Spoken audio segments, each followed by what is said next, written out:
Yo, yo, yo, yo, yo. What's going on, everybody? Welcome back to another Flesh and Blood stream. Tonight, we are venturing into Living Legend. I'm pretty excited. Everybody voted, and we're going to be playing Aurora tonight. I think Aurora is pretty cool. You get to play Ball Lightning and Toma Fiendel. When you pair Toma Fiendel with Arc Lightning, you get to do some really dumb stuff. Also, Lightning Greaves gives us some opportunity to like really do some dumb stuff and like set up well and do some really crazy plays. So I'm pretty excited to like kind of get a feel for what it's going to be like tonight. I think I've played a few games today to try to get a feel for what Aurora's going to be like, and she looks pretty cool, to be honest, so far. So I think we're in for some good stuff. I'm hoping we can get an idea of how she's going to look. Our team's kind of like broken up a little bit, and we're like divided into like what we're going to be doing and testing and things like that. So I don't know. Battle Hardened Columbus is just a few short weeks away, so I'm excited to test and kind of figure out what I want to be playing before then. Yo, Ben, Trent, Alberto, Mr. Chips, Yorian, and Captain. What's up, everybody? How is everybody? Oh, and Simper's here. Let's go. What's up, guys? How is everybody? Jay, good morning to you, brother. How are you, man? Oh, no, the headband's not cooperating with my hair. What are we going to do? We can't have that nonsense. That's terrible. Righteous Cleansing, kind of good right now. Oh, I could see Righteous Cleansing being good. I was playing Righteous Cleansing in the original iteration of the deck when I went to Battle Hardened Hartford on release weekend, actually.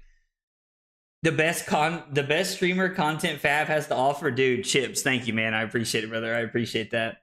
I'm excited to play the deck tonight. I think it's going to be pretty cool. We've also got Nick hanging out with us tonight. Going to help us get some games and get some practice in. He's actually testing KO to see if that's something that we should be playing for Columbus. I'm not sure how many of us from the team are going to Columbus, but I'm going for sure. So you know, I don't know.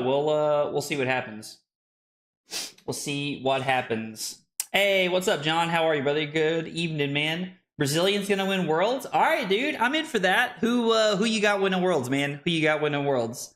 Also, there may or may not be doing like a collab next week with another content creator. It could be pretty fun. Somebody reached out to me today about doing something next week, so it could be pretty cool. I'm hoping we can get something on the schedule and get everything set up. Let's see if Nick's hanging out. Nick is hanging out. Yo, what's up, Nick? What's up? Huh? Why can I not hear you? I see you talking, but I can't hear you for some reason. Nick, say something for me. Can you hear me? All right, yeah, you're not coming through. I don't know. Like, my headset's plugged in. It's connected. The hell? I also, like, couldn't hear the music a minute ago. Dude, did my headset just cut out? Are we about to be AirPodding it up tonight? Sorry, guys. I'm trying to figure out what's going on with my headset here real quick. As soon as I get that figured out, we're gonna... So you guys can hear the music. It's coming through, but it's, like, not coming through for some reason. Okay, so you guys can hear him. You guys can hear Nick, but I can't hear Nick? What the fuck?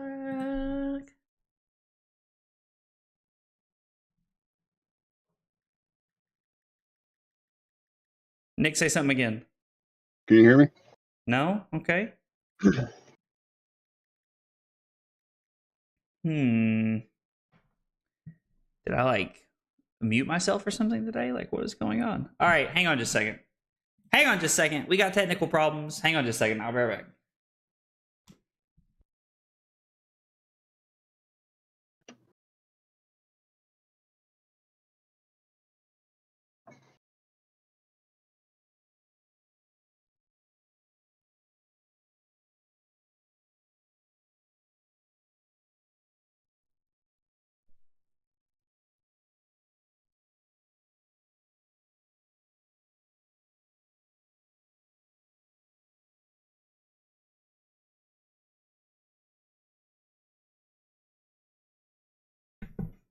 Okay.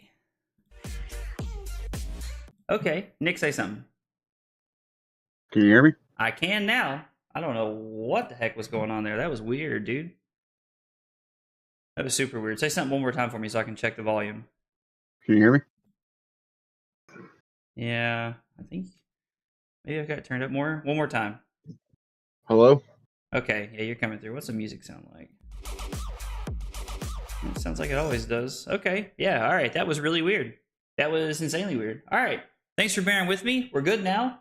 Let's get into it. Let me get a game, and I will shoot you the link here, brother. Yeah. You playing KO? Yeah.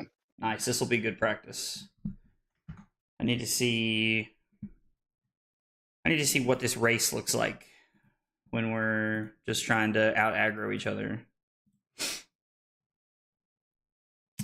Did you reverse the polarity? Bro, I don't even know what that means. Best fab tuber ever? Thank you. Thank you. I appreciate you guys pointing out that I like that you guys could hear Nick, because it meant something was just wrong on my end. I don't know, the sound wasn't coming through my headset at all, but you guys could hear him for whatever reason, so I'm glad it's working out. I'm glad it's working now, though. I haven't seen any real good LL data, to be honest. Nick, I sent you the game in our table chat whenever you're ready, brother. But yeah, I haven't seen any like real good like LL data, to be honest. If I'm just being completely real with you guys, I haven't seen a lot of it, so I feel like I'm kind of working in the dark.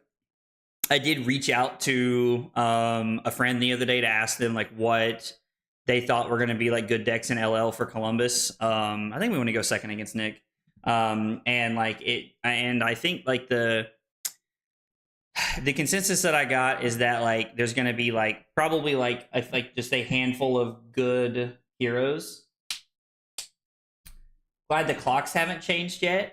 Sorry, I completely missed that. It's only 11 p.m. in the UK right now. All right, let's go. All right, let's talk about sideboarding, and then we'll talk about LL here for just a second. So this is Balance, Carapace, Grasp, and Snaps, I would say. Sink Below, probably the best option we have in our sideboard. If you guys have ideas on the deck list or things we can change, let me know. I'd be happy to like listen to any idea. Any ideas you guys have on like what we should change and what can be different about the deck, because I'm just kind of like spitballing with what I have here. It's kind of weird, but Ball Lightning has like been underwhelming so far, and I know that that's like a weird thing to say, which makes me think I'm doing something wrong, or maybe I need to build the deck a little bit differently. But let's try it like this and see what happens. This is a weird hand.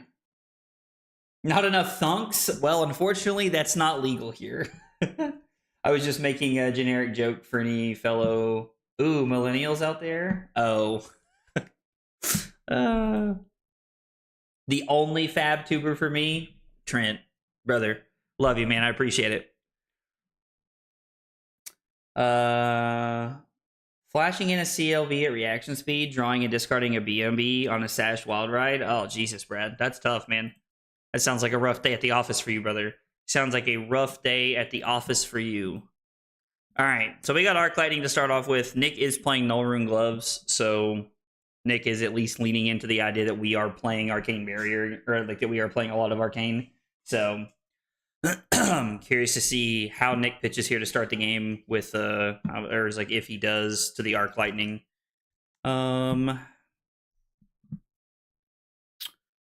Let's go ahead and lead on Grasp for an extra arcane damage. Since we have the blue, we might as well just push the damage here. And then Snatch is 4. There's 1 rune chant, and it's going to be 4 going in on hit draw card, and it's going to be on the back end arcane. We could have waited to use Aurora, but I think this is better because it guarantees that we get to keep our blue here to be able to use Starfall in our Grasp for extra damage. So just trying to get as aggressive as we can here to start the game, trying to put Nick on the back foot. Are you playing Berserk KO tonight, or are you like on a different KO? It's a Berserk. Okay. Okay, so I think that's what most people would be playing, so. CC peeps have been raw dogging without any AB lately, so I've seen a lot of people like not playing Arcane Barrier into Aurora, like especially like some of the more like aggressive decks are not playing AB into Aurora, which like like a part of me understands, but I also just think it's wrong if I'm being entirely honest. Like I don't know. Like I guess like KO like is a deck that can probably just race Aurora without Arcane Barrier in most situations, but it also just sets it up to where like I have a free Channel Lightning Valley off of Grasp anytime I have a blue. So, uh-oh. I gotta read this card. Whenever you discard a random card with 6 or more power, banish it. If you do, reveal the top card of your deck. If it's 6 or more, draw a card. Okay. Hey, let's go. Ben with 14 months of big support on YouTube, brother. Thank you so much, Ben. I really appreciate it, man. It means a whole lot. Ben's message of, perfectly sums up who Ben is as a whole, too. Hey, Annabelle, what's going on? I have got my phone pulled up over here on the side. I have been using this mount that I bought, and I bought it originally to like try and film stuff with, but that just hasn't really been the case. So, wait, so what happens with Berserk? Whenever you discard a random 6 or more, banish it. If you do, reveal the top card of your deck. If it's 6 or more, draw a card. And so you just drew a race face. And this is 9 Dominite. But we can stop this, actually. No, there was an agility, right? So this just has go again.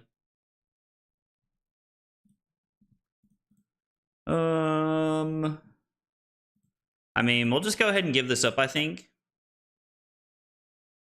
I don't think I really want to seek anything, to be honest. Like, it seems fine by itself. This hand's, like, not bad. Let's crack to see what we can find. Okay. Seems not bad to me.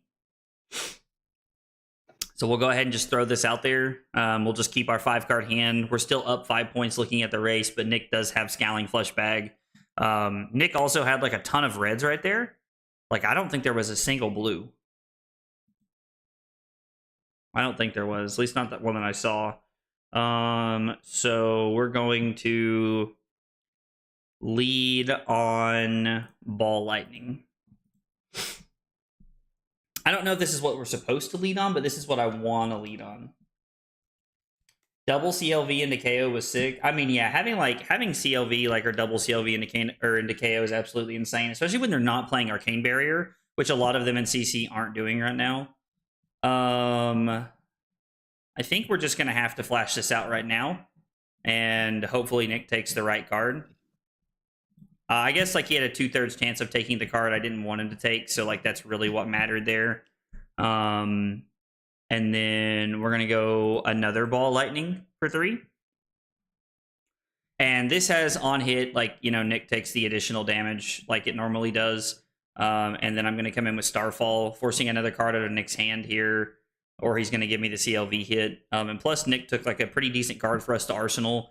But to be fair, as long as he didn't take the yellow Ball Lightning, we were okay with pretty much whatever he took right there. So we have a pretty good hand going into this turn. Nick just throws Claw at us. So if we take 4, we get to... I mean, we get to have a pretty good turn here, to be honest. Like, this is a pretty solid hand. We can just take 4 and just really play our turn out. And we can fuse with the Somersault. We've chewed through most of Nick's equipment, so now at this point, like, we have a pretty good chance of just, like, pushing damage. Hey, what's up, Josh? How are you, buddy? How's Aurora testing going? It is a good Artivore deck. So I haven't really tested Artivore yet, if I'm being entirely honest. I played one game with Artivore, and it felt very, like, clunky, and so I went to playing 2 copies of Tome of Fiendel, because when you pair Tome of Fiendel with Arc Lightning, it's, like, an insane combo. And you get to like draw a bunch of cards and like really make a lot of dumb stuff happen. So that's really where I've been at more recently with the deck. And I gotta say, it's felt very powerful so far.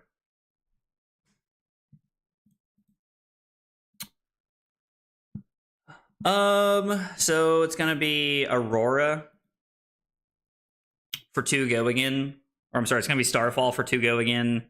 And then it's going to be activate Aurora. And then we're going to go E-Strike, putting the Rabble on the bottom to draw a card.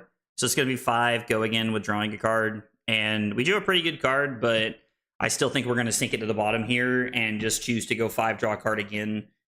This powerful 5-card hand was really able to like push a lot and make a lot of things happen here. We'll draw another card. You know, it's weird. We could snap and then activate Grasp to keep this around, but I think we're better off to just Arsenal the Yellow Ball Lightning here. Probably just a better play.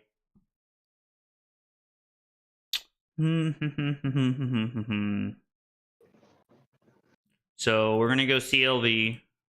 Both sides of Burn Up and Shock. Also, has anybody noticed, did they change the way that you click on both? Because it seems like they did. Like, it seems like it's not the same as it was. And I don't know if, like, I'm just crazy or not, but it seems like they've changed it. There might be a little bit of an echo, Josh, to be honest. I'm in a room, like I'm in like what's it like when I was streaming at our old house, I was in the living room. So I had like there was like less things to echo off of, but now I am in a like one single room in our new house that we bought. And so like one of the downfalls of that is it's echoey right now. I bought some of those soundproofing pads, and I'm going to be putting them up tomorrow. So on Thursday stream, the echo will hopefully be gone. So if there is a little bit of an echo, I apologize. But Annabelle, to finish answering your question about Aurora testing, I'm 8-2 so far in the games that I've played.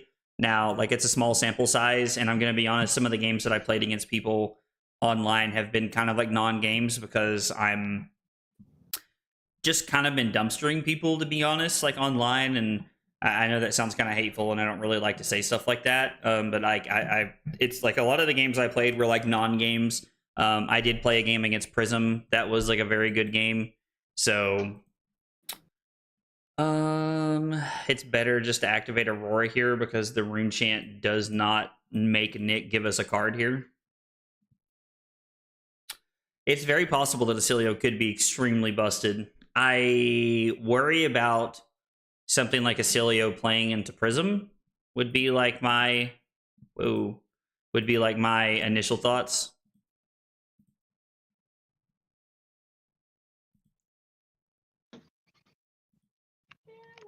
Oh wow.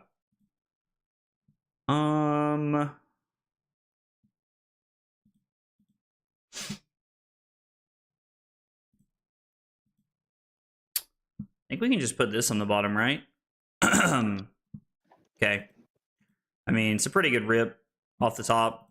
You know, when we're up 27-2, like with the kind of draw we've had, it's not like it really matters what we drew into there, but it is technically better to just have this set up this way. You think Prism will eat Acilio? Bro's just too good.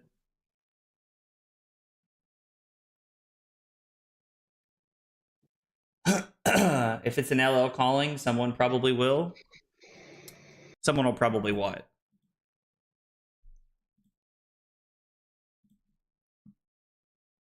So we get to thread the current funnel here for 2, which forces a card in Nick's hand. We're going to break the combat chain to activate Grasp and then throw Starfall. So Nick's forced to pitch a card here and then block the Starfall. And then we're getting to Arsenal our Tome here, which means the second that we draw into a Arc Lightning, we're able to just kind of like go ham and just go all in. Oh, or Nick has 2 no blocks here. That also is a thing that could happen. 13.5 over 6 turns. Threatening an average of 11.8 damage right there. Yeah, I don't know. All right, let's run it back. Let's see what we get here. One thing about playing these aggro mirrors is that we'll be able to get quite a few games in here, which is nice.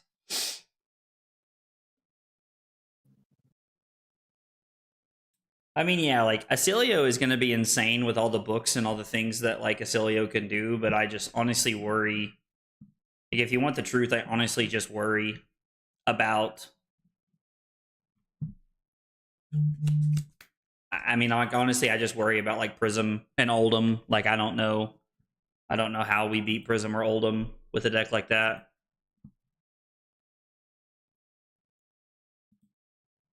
So we make a might. We're gonna block 3, and then we're gonna play the Sync here. I mean, it's what they're in the deck for. Is just efficiency on these 0 card 4s. Just more 0 for 4s in the deck that work out well. 4 go again. revealing the ball lightning to let Nick know that it's there. I don't really know if honestly, like, if I'd consider playing Acilio for Columbus. Like, I'm not saying it's a bad pick. I just don't know that it fits like what I want to be doing in Columbus. I would be more inclined to play something like Oldham, Aurora, Zen, Prism are probably at the top of my list. Like, those are probably the top 4 heroes I'm considering playing. And right now, like, wait, what was on top of the deck? An Electrostatic Discharge. Yeah, we'll definitely draw a card then. Like, then, you know, like that's like also like why, like, I've got, like, you know, like people on the team are helping me out and like testing and trying other things right now so that we can find the best deck for what I'm trying to accomplish. That's a big yikeroonies.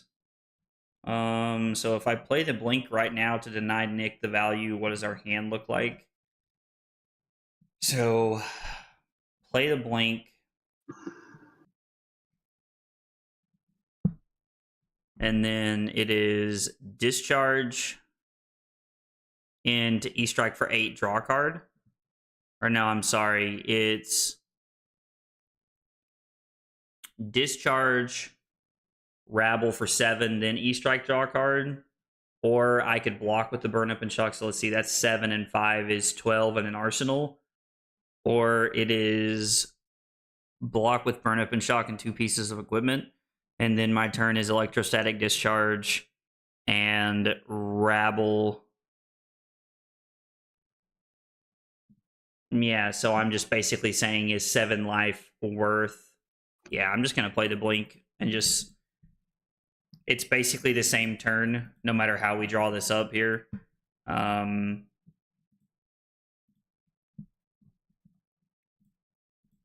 Hopefully there's not a blue on top. There is a blue on top, so this is for 5 instead of 7. So it's going to be a 10-point turn no matter what. It's a 4-card 10 with an arsenal, so I don't know. I don't believe in Oldham with Starvo around, even with the nerfs. Prism, yeah, would be... I mean, so that's the reason to not play Oldham, right? Is that Prism's just, like, unwinnable. Like, you can never beat OG Luminaris with Oldham. But, like, I think Zen has a decent matchup into a lot of those decks. Like, you know, you have to have, like, a fatigue plan, in my opinion. Wait, I knew that was on top, didn't I? You know what? We'll just make an embodiment. I think this is fine, actually. We can just make an embodiment and be ready for next turn since we played a lightning card. Jesus, I can't do anything right now. But yeah, I mean, I think Oldham does fine into Starvo, if I'm being honest, but I don't think that Oldham does very well into Prism. And that's a little terrifying, if I'm being honest. Yo, let's go, Trent, with the 1 bit. You love to see it. Thank you, Trent. I appreciate it, brother. Means a lot, man. We're just gonna say no blocks here. Play the sink below, and we're not gonna sink anything. Our hand's pretty good. Yeah, we'll fall down to 28. And then Roughshod puts us to 23. Yeah, that's fine. Like, again, like, our hand is definitely not, like, you know, absolutely amazing or anything, but it's fine. I guess I didn't have to reveal the ball lightning to Nick since I had the embodiment. It would have been the same thing either way. It's a small mistake in that way. Kano is very scary with the tomes. It's another reason that I like the Aurora deck so much, if I'm being honest. Like, having... Oh, wait. This is for 1. I'm a bag none. So I have to activate Grasp here. The agility does work out next turn. Also couldn't activate Aurora. So I guess, like, Nick fleshbagging me there, I could have got, but... Stable to... Oh, to beat Oldham? Yeah. No, for sure. Playing Dromai anytime I play Uvia, there's a blue on top. Lol. Wax on, wax off has been great. Are you talking about in Aurora, Peterson? I run 6 blues in my Aurora, but I swear when I play Ravenous, they're 80% on the top. Yeah, it does feel that way sometimes. There's been a lot of times we've been babbling instead of rabbling around here, and it can be like, I don't want to say frustrating because it doesn't really frustrate me really, but like it can be disappointing to say the least. I wish we had a blue here to like really play around with some more of the cards, but I think this is okay. This is a solid hand. We just need Nick to like not go like, you know, Super Saiyan here this turn. Does KO do anything special in LL? I guess he gets Artivore. Yeah, Berserk is insane in LL, Donald. It's actually crazy, right? Yeah, Arc Lightning plus Tome is why we're playing Tome. So I'm on a 2 of Tome of Fandle. I was playing 3 when I started testing it originally, but I've come down to 2 since then because it seems more consistent to be on 2. So I'm a bigger fan of playing 2 Tomes. I do have Flicker Wisp in the sideboard. Originally, I did not have Flicker Wisp in my deck at all because it felt like Ball Lightning was serving that job. But Ball Lightning does not interact with Flicker Wisp, does not interact with Arc Lightning the exact same way that Flicker Wisp does. Flicker Wisp does the extra damage no matter what, and you only get the extra damage from Ball Lightning if they let it go through, which is a very, very important distinction. So we're going to deal an Arcane damage here. We're going to go Tome from Arsenal to draw 2 cards, gain 4 life, put Nick to 20, or we go back to 23, and then we're going to deal an Arcane damage here. The Agility token works for us to throw the Snatch with Go Again here. Because of the Agility token, we were actually basically able to treat that like an embodiment of Lightning, which was kind of nice, to be honest. Kind of like seeing that. Don't have faith in Icelander in this LL meta. Hey, Cusco, what's up, dude? I'm gonna be honest. Oh yeah, you can't play wax on and wax off in Aurora. Duh, that was a stupid question. Sorry, that was a dumb question. But yeah, no, I definitely get what you're saying. That like, yeah, this is fine. But yeah, no, I mean, what was I saying? I was responding to something. Trent said, "Brother, just natty draws it." I mean, listen, dude, we draw well sometimes when I stream. Sometimes, every now and again. I draw well pretty often when I'm streaming. Cusco, what's up, dude? Why Aurora instead of Briar is the real question, I think. Briar is on the list. Briar is on the list. It's not something I have a ton of experience with, if I'm being honest, Julian. I have more experience playing Aurora just from this past ProQuest season, so it's definitely on the list. But Briar is one that I would like to be testing and playing. We have a gentleman on our team named Zach. You guys have seen Zach multiple times. He's been on the stream, and he's played a lot of Briar. And I'm probably gonna, if we end up playing Briar, I'm gonna lean on him for a lot of experience with that. Lexi with Lightning Blues for CLV could maybe be nuts. Oh, I didn't even think about that. She can play CLV, can't she? That's actually crazy. I wonder if like we should just be testing CLV Lexi, if that's like a thing we should be doing. I haven't even really considered that, if I'm being honest. That does seem like kind of nutso. Nick discarded 2 erase faces. You love to see it. You absolutely love to see it. We're going to block with Balance of Justice and take 9, fall down to 14. Our hand is just kind of nutso, to be honest. Like, this hand's just kind of insane. So we're just going to see what happens here. See what the rest of Nick's turn looks like. We're going to draw a card. This would put us to 6 if we take this. I think we're just going to take this down to 6. There's no reason to block yet. We're going to wait and see what Nick throws after this. Claw into something else would be extremely bad.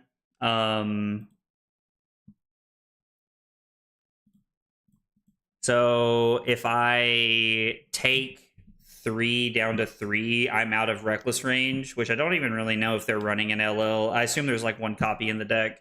And we have like, honestly, kind of an insane 5-card hand here. Or I guess it's a 6-card hand if you count our Arsenal. This is kind of nuts, actually. Arcane Rising Draft Armory complete. Yo, congrats, man. You were responding to the person saying Icelander wasn't a good call in this meta. Oh, thank you, Matt. Thank you. I actually very strongly agree with that sentiment, that I do not think Icelander is as good as everyone else thinks it is, to be honest. I'm just like not as big of a believer in Icelander in this meta. I love Icelander as a deck, but there's just a lot of really broken things that you can be doing right now, and so I am not convinced. So if I go Current Funnel into Ball Lightning, actually I can just go Ball Lightning into Current Funnel, right? Yeah, this is insane. This hand's actually crazy. Because if the arcane hits Nick from the arc lightning, it deals 2 instead of 1 on every single one that comes through because of ball lightning, which is nuts. So like this is when ball lightning is actually insane, because it's forcing Nick to pitch blues if he wants to be able to stop the arcane, because we're like playing like this is basically like flicker wisps, like I don't know, like 4 through 12. Not exactly, but basically. Lost to 4 dominates. I mean, yeah, like that can definitely happen. I get that for sure. Nick having reds is very unfortunate for him. So we're gonna go 2 go again, and the current funnel is going to like turn on and allow us to do a lot of go again stuff here. We're gonna save the press, even though the press wins the game this turn. We're gonna save it for the Arcanic Shockwave fuse here, which is just better. I mean, with Nick being down to 1 card and not pitching a blue there, I was like, yeah, so this is Shockwave fused with Lightning Press, which is 2 Arcane because of the ball lightning. Well, I guess Nick blocks the 1, so he doesn't take any of the Arcane. And then when Nick says no blocks, we've revealed the Lightning Press. We're just going to play it. And that's the 7 points we need. But from there, since that had go again, we had 1 Arcane coming in that Nick was going to block. And then from there, it was going to be Snatch for 4, Snap.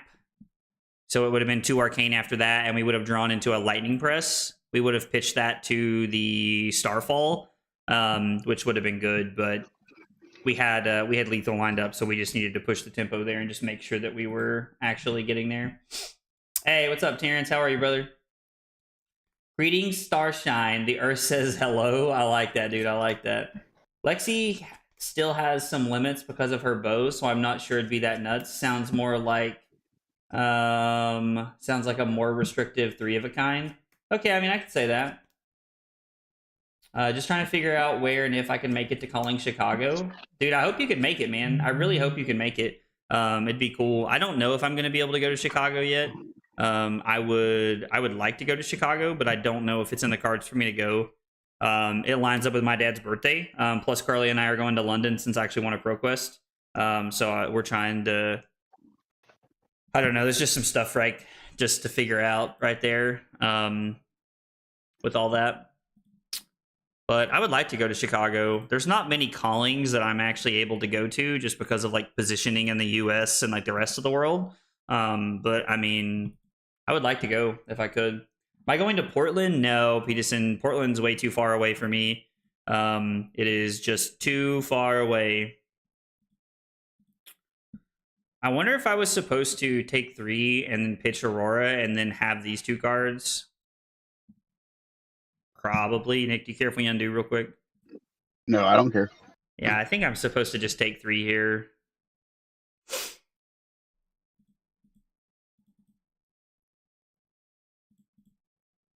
And then also if Nick throws something else at us, we can consider blocking. But I think when Nick goes to pass, we're just going to activate Aurora because of the last 2 cards we have in our hand. These are very powerful together.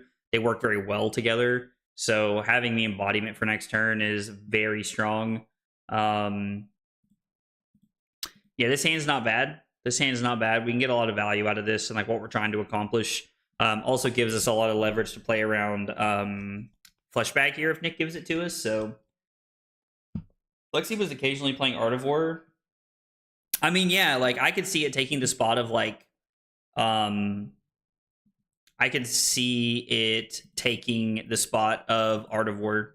I could see that, like a one of Channel Lightning Valley, because you would have to have it with the right hand. You know, like you would have to have it with the right hand. That is true.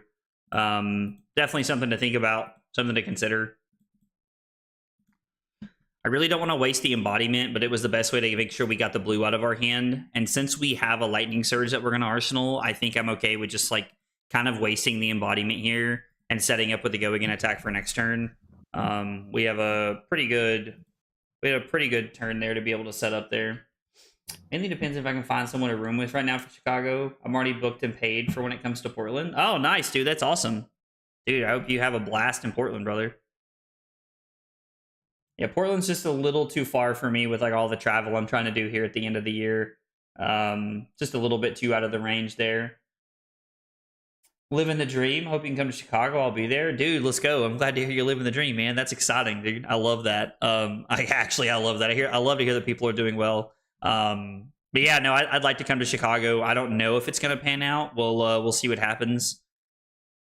We will see what happens. I don't think I'm supposed to give you balance here. Yeah, I don't think so. Guess we can put this on the bottom. Okay. That seems like a fine one to draw, to be honest. We'll just take 3, go to 32. Why Oldham when Starvo? I would probably just play Starvo, to be honest. Like, Starvo is...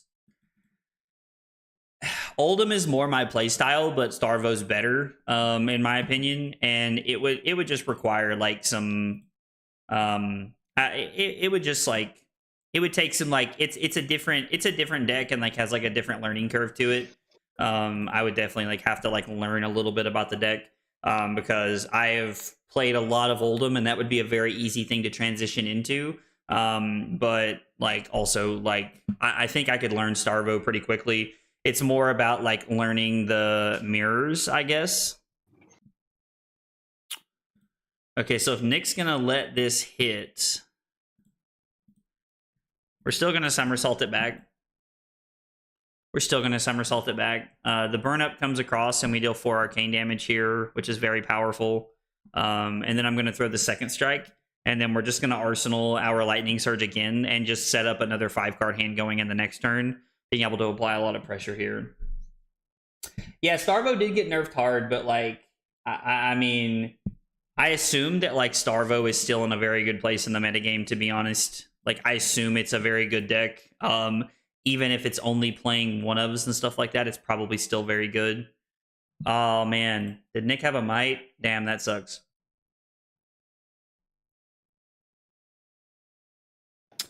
So we just kind of, like, drew the combo. Tome's not an arsenal, but, like, we have a lot of options here. Is there any world I'm supposed to block with the lightning surge and then all of my equipment?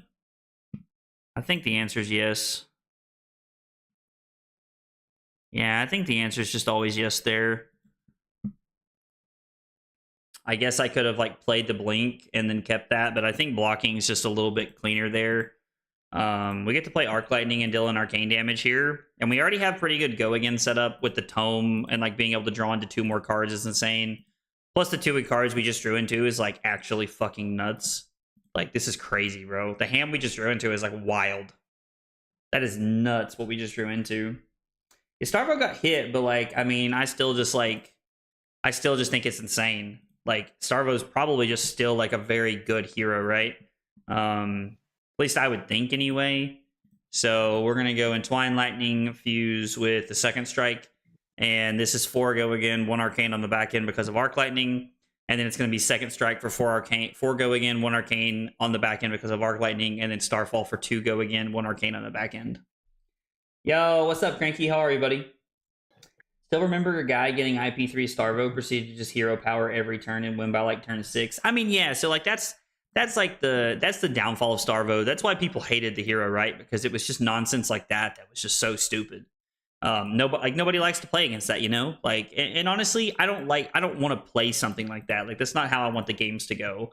You know, but the one thing that I will say about like the Starvo mirror that I think a lot of people don't realize is that the Starvo mirror is actually highly skill intensive, and there's a lot of pitch stacking involved with Crown of Seeds and like hiding information. It kind of reminds me of the Oldham mirror in a lot of ways. But it just like, I don't know, like it's like, it's actually a very skill intensive mirror in my opinion, unless someone is just going, oh, Starvo, your mom, Starvo, like blah, blah, blah, blah, blah. You just discard a Blood Rush? Yeah. Man. I think this hand's fine to just like take a bunch of damage on, to be honest. I mean, Starvo's definitely not as oppressive now as he was then, right? Like, oh, you couldn't even break the trackers to like get the action point back there. I gotta break him once I discarded a 6. I see. So yeah. done fast. Yeah. That's tough. I'm trying to think of the best way to sequence this turn, and I don't really know what it is, to be honest. I think we're just supposed to arsenal this. So it's supposed to be burn up and shock, pitch the discharge to throw this, and then throw this, and then arsenal this. Maybe just playing the Arc Lightning when Nick is at 2 is just enough to get over the finish line here.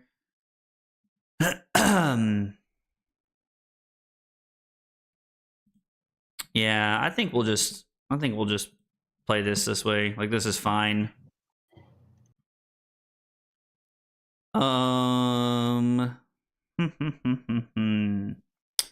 Question is, what are we supposed to do now? Is it pitch burn up and shock to play Starfall for 2 go again on hit, or and then Arc Lightning, and then throw 7? I think that's a 9-point turn. Or if I play burn up and shock, Nick pitches 1. Nick's forced to give me 2 cards on the Lightning Surge or he dies, and then give me his last card on the Starfall. So technically, this is a more efficient use of our turn, because this is 1 Arcane. If I play this, he blocks the Arcane. When I throw Starfall, he blocks a card in the other Arcane. And then... is Nick actually just dead here? Since he's blocked with the beaten trackers, I think Nick's just dead. Because he can't block the Arcane and the physical here. Because this is the go again, like, it just gets him. I think this is lethal right here. So this is 2 go again and 1 Arcane. Well, I guess Nick can block it actually, because he takes this and goes to 1, and then when I throw the 0 for 4, he gives me 2 cards. Okay, that kills him. Him having a no block here does kill him, because now the burn up and shock gets him right here. So yeah, that just ends the game. And we were going to draw into a Gone in a Flash to Arsenal. And then our hand was Ball Lightning, Entwine, and E-Strike. So it's Ball Lightning, Entwine, Fuse into E-Strike next turn. Yeah, it would have been fine. That hand was pretty good. Also, we got pretty lucky with like Nick's discards that game. Nick discarding the Blood Rush was very good for us there. You getting ready for our event in Chicago? Sam, I am hoping that I get to make it out to Chicago. I don't know that I am. It lines up with my dad's birthday. But I'm hoping that I get to make it out. I'm like, I haven't talked to him or Carly about it yet. If I'm being honest, so I don't really know like what's going on at the end of the year. But I would like to be able to make it to Chicago. Plus, I like Chicago. I got family that live out there, so it's a pretty cool place. I can't wait to wear my Packers gear all over the city of Chicago, bro. I love that. I absolutely love that, man. I absolutely love that. That's hilarious. But yeah, I'm hoping to make it to Chicago. I would like to. I like being at Chicago. It's just like trying to get flights, and we're also like trying to go to London next year. So I mean, there's just a lot of stuff to try and figure out between now and then. Okay. I mean, yeah, this is a hand if I've ever seen one. So we're gonna go activate Grasp, play Channel Lightning Valley, throw the Starfall. It's 1 Rune Chant, which Nick lets come through. Blocks this. It's Ball Lightning, which we kind of have to play. Since we didn't draw an attack, we kind of have to play this to run it out. And then we can just Arsenal the press here and try to set up for next turn. And then we'll activate Aurora. And we'll put the Ball Lightning on the bottom first. It's a more efficient play for next turn, I think. Or I'm sorry, for like pitching technically. Yeah, dude, going to London, man. Yeah, Carly's a big Packers fan as well, which is really funny that you said you can't wait to wear your Packers stuff all over Chicago. It's even funnier. Having a hard time choosing when to block with Aurora. I mean, it can be tough, right? Because like the decision-making tree is like knowing when to block with aggro decks is a very hard thing to know. And I'm gonna be honest, like I don't like there's no always do this or always do that in my opinion. I mean, this hand's just insane, right? Like we're gonna just use balance, I think. But like this hand just gets a lot of value here off what we're trying to accomplish. I mean, Nick also just like might kill us. We'll just go ahead and crack this, right? I mean, that's pretty good.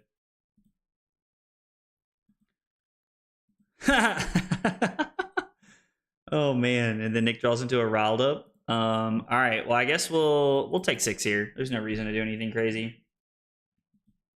That's because Carly has incredible taste in streamers and sports teams. Listen, I will take one half of that, man. I will take one half of that. I'm here for that. I'm here for that. I appreciate the compliment, man. It means a lot. I'm jealous of Simon going to Japan. Going to Japan is really cool. It is awesome that Simon got to go to Japan. Like that is for sure. You know, I'm very excited that he gets to like travel and do that kind of stuff. He really seems to enjoy just like getting out there and like seeing the world and like I wish everybody was able to see the world if I'm being honest. Damn, did we just draw it or did we just draw it, bro? Like let's go. Toma Fandle with Go Again, Arc Lightning, do some nonsense. All right. Lightning Surge. For 4, Go Again. That is actually crazy. We'll see what Nick takes here. Okay. Well, that's probably like the worst thing he could have taken for us in this situation. Maybe I'm supposed to lead on Starfall instead there. Maybe I'm supposed to activate Grasp and then throw Starfall because of that. Like maybe that's just like the better play pattern there. Seems like a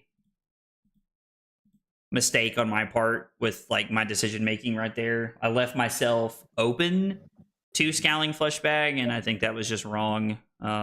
Just a mistake. Starfall is worth 3 damage, Grasp is worth 2, Aurora is worth nothing, but does, I mean, I guess Aurora is worth 1 because of this. So I think we're just going to throw the Starfall because it's 3 points. We know that we're going to have the blink for next turn. Actually, you know what? I am actually just going to play to keep the CLV around for another turn because it only has 1 counter on it. And I know that's like a little aggressive here, or I guess it's a little like not aggressive to be honest, but I think that's fine. Discards the Beast Within. Maybe we get lucky and Nick just takes like 19 damage here. Not likely. Not likely. Yeah, the Osaka FOMO is actually really... Oh, we did get a Berserk right there. Man, Nick is not having very good luck tonight. We'll just go ahead and block with equipment. Just try to stay as high as we can. And then we're going to give up this next turn. And we'll probably just go ahead and sink the blink, to be honest. We're going to say no blocks. And when we move to reactions, we're going to play sink. And we're going to sink the blink. And we do find a very good card. We're going to go Burn Up and Shock. Force Nick to decide whether to give us a Channel Lightning Valley here or to not very early on in the combat turn, very early on our combat chain, which I really like. It like forces Nick into early decision making that he maybe doesn't want to make right now.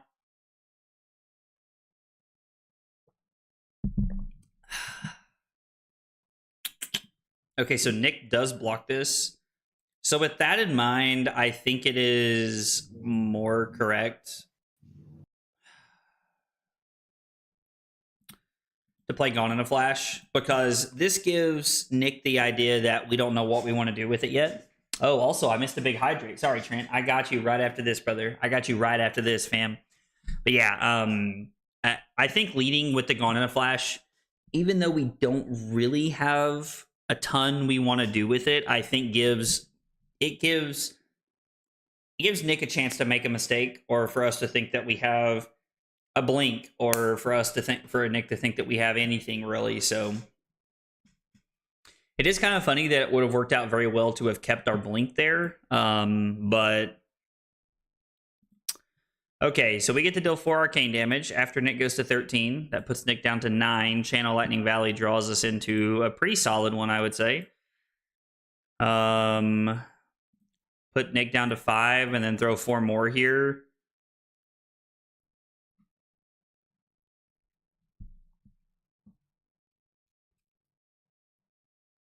And Nick says no blocks. We do have the lightning press, so this pushes us over the top. And we were able to close it out with the lightning press. That's also one of the reasons that I actually really like arsenaling the lightning press, is that like it just feels, I don't know, like it's a really good like gotcha card to like kind of just like have at the end of a game, or when you're needing to push the snatch over the top or anything like that. So Aurora has felt very good into KO. I think I'm 2-0 against KO at like ProQuest season with Aurora, and like every time I've tested online, it's also felt very good. Okay, so this is basically like a 1 for 5 that can get go again, depending on what we're trying to do here.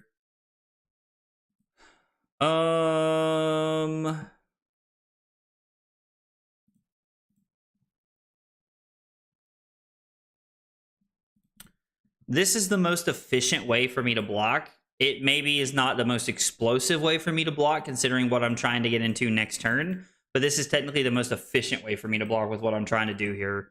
So I think this is what we're going to do. Oh. All right, we just get got, because we can't even lightning press this. So Nick just like literally gets an arsenal and takes that out of our hand. It's the first time I've actually got by the weakest link playing this deck. So the hand's not great. I think it's okay. I think this hand's fine. Like it is definitely not like an ideal hand that we wanted here, but our hand would have been even, I guess our hand would have been a lot cleaner if we'd been able to keep the lightning press, because it would have just been 4-3-3 here as opposed to the other way around. The blink is on top. We're going to play the lightning press, and Nick falls down to 35, and we're going to arsenal and try to set up here, see if we can find something good. This is 7 go again. So technically he can take the blink here. We could try to put it to the bottom and hope that it's not another instant in our hand. It's probably the better play that we have here, although blink does play very well with the snatch and what we're trying to accomplish there. We could give up 2 pieces of equipment and the sink below here to guarantee that we can keep our hand. I think I'm going to be a little aggressive here, and I'm going to make the decision to sink the blink and try to find something better. We do find something quote-unquote better here. I don't know. I mean, I guess that's like it's all relative, I suppose. All right, yeah, we'll lead on Ball Lightning here because it's our only starter that we have in our hand to really make anything happen with. So we're gonna lead on Ball Lightning. Also, guys, thanks for hanging out. Appreciate y'all being here. A lot of things y'all could be doing on a random Tuesday, so I appreciate y'all chilling and hanging out with me. All right, 2 go again after the Ball Lightning. Nick gives up the sash, probably looking to have an explosive turn next turn. And then we're going to end on the snatch here. And we'll see how Nick blocks. I like ending on snatch even though I have an arsenal, because like it could be, do I have a lightning press? It could be like, do I want to, you know, there could be any number of things that this could be, or that we could be, you know, like looking at trying to get people to block with here. So I really like doing this because like it makes people think, and it gives people a chance to make a mistake depending on how they think your hand looks and how you're going to play it out. So it gives people an opportunity to make a mistake. And honestly, that's my favorite thing about it, leading on it here, because I have an arsenal. So Nick made the decision not to block and just take 4. And honestly, I think that's the correct choice. It's just like probably the better thing he can do there, because I already have an arsenal. So all right, Nick cracks Savage Sash. Wild Ride for 6 go again. We're going to say no blocks and take 6 here. Fall down to 25. Another Wild Ride. There's going to be at minimum 1 more attack. We're just going to go down to 19 here. There's no reason to block the Wild Ride. It's just a Wild Ride. Discards the weakest link. So balance was turned on the last one, but there's no reason to block. So we're just going to block with balance, and we're going to try to set up a powerful hand here. We're going to crack balance. We did not draw into the Arc Lightning. Would have been insane if we did. Would have been absolutely nuts if we did, to be honest. So we run out the CLV here. And then we're going to go Burn Up and Shock, both sections of it here, forcing Nick to decide whether to give us CLV or whether he wants to pitch a card to block some Arcane. Nick gives us a CLV off the one Arcane, and that's not bad. That's not bad at all, to be honest. All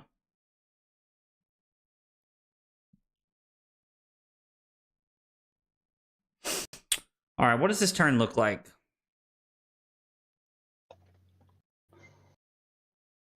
I mean, I think it's just this, right? Like, it seems to be just this. I think this is like the best thing we can lead on here because it gives us a chance. Okay, so now we have to decide, do I want to activate Aurora now and have 1-0 for 4, or do I take my chance? So if Nick takes the Entwined Lightning, our hand is Starfall,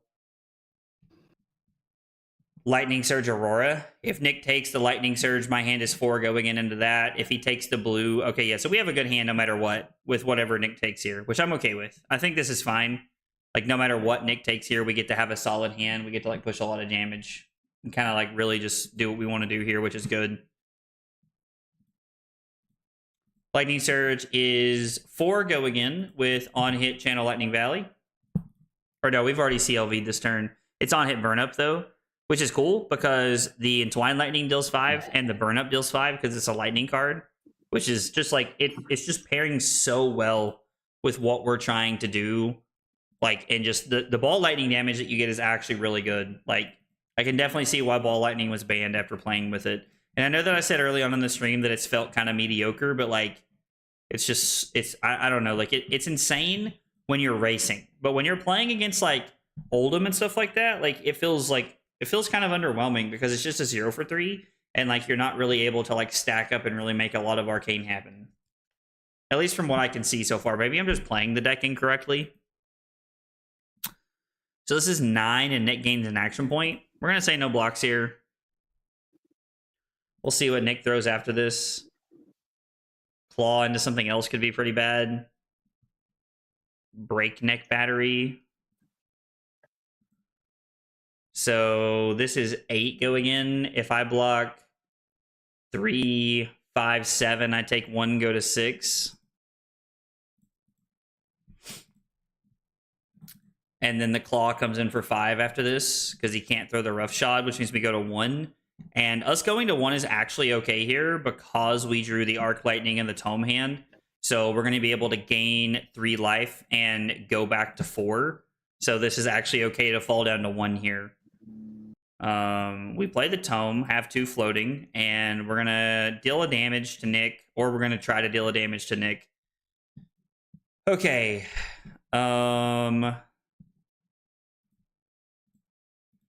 Ball Lightning, increasing all the damage that we have potential to do. Ball Lightning is actually an insane draw right here. Gives us a lot of value in the ability to push a lot of damage right here if we depending on how Nick blocks. It really just depends on like what Nick is looking to do here. So Nick blocks this out to avoid the extra damage. He's going to pay for the Arcane here. Starfall for 2, go again.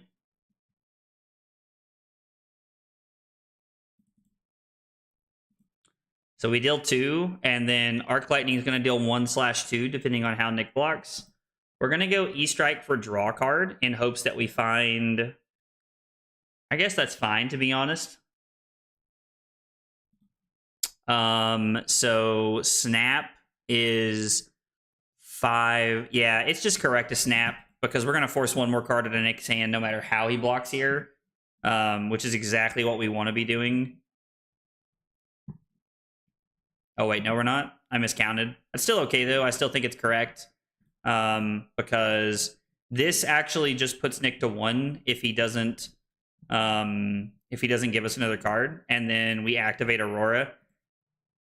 Or no, it puts Nick to 2 because we're breaking the chain. Grass breaks the chain, and Ball Lightning doesn't see it after you've broken the chain.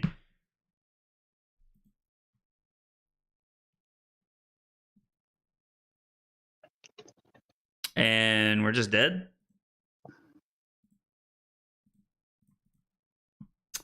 Yep, take 5. We got 3 no blocks. Big Sag. One of the problems with playing all those no blocks is that like when you just run into a hand like this, like there's just not much you can do. We just like we got to a spot where we fell behind, and Nick was able to capitalize at the end there. So one more card that blocks, and even a card that blocks 2, right, leaves us at 1. And then we're looking at discharge ball lightning, and it takes one card from Nick's hand. The discharge takes 2 cards, ball lightning, pitch to grasp, and then starfall, or like make an embodiment. We had multiple options there on what we could do after that, but we had a pretty good chance at like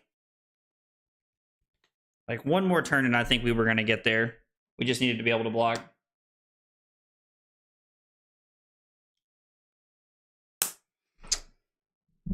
Wouldn't attacking with the current funnel force lethal? It's coming in for 2, but on hit deals 1 more from the ball lightning. I'm putting him to 2. Yeah, because he was at 3, so sending that puts him to 2, and the ball lightning's actually 1 more because we haven't broken the chain. Yeah, that was actually just a better play. Good call, Jay. Good call. That would have just been a better play right there. For sure. Good catch, brother. Good catch. Appreciate you pointing that out, man. Yo, let's go. Saturday with 7 months of Prime support. Thank you so much, brother. Appreciate that a whole lot, man. It means a bunch. Congrats on the new place. Thanks, fam. Appreciate that, man. We are enjoying the house very much, even though Carly is not currently here. She is at a work conference. Big Sag for your boy.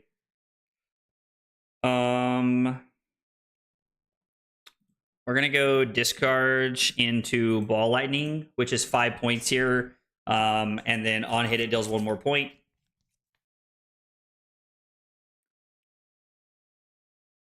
This turn's not bad for like a turn 0 hand here, giving us the ability to set up and like kind of do what we want to do here. This feels pretty solid.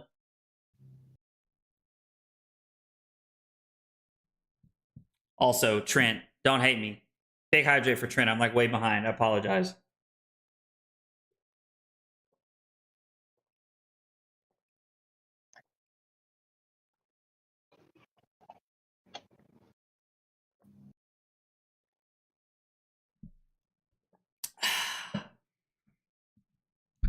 All right. So Nick's blocking 5 here, which means he's basically blocking 6. And then it's Shockwave fused with Arc Lightning, which means it's 1 Arcane/2, depending on if he lets this hit. And then it's 4/5, depending on if the physical comes through.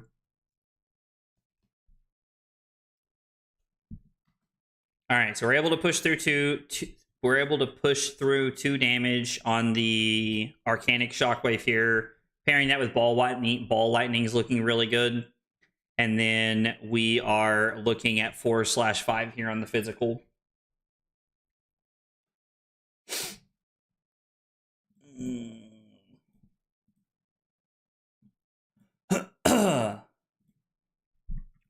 All right, so Nick just decides to take 5 here and fall down to 33. We're going to Arsenal the Arc Lightning, and we're going to try and set up for an explosive turn next turn.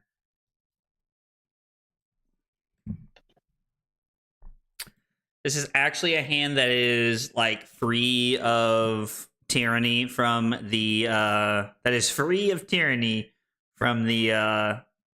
weakest link there.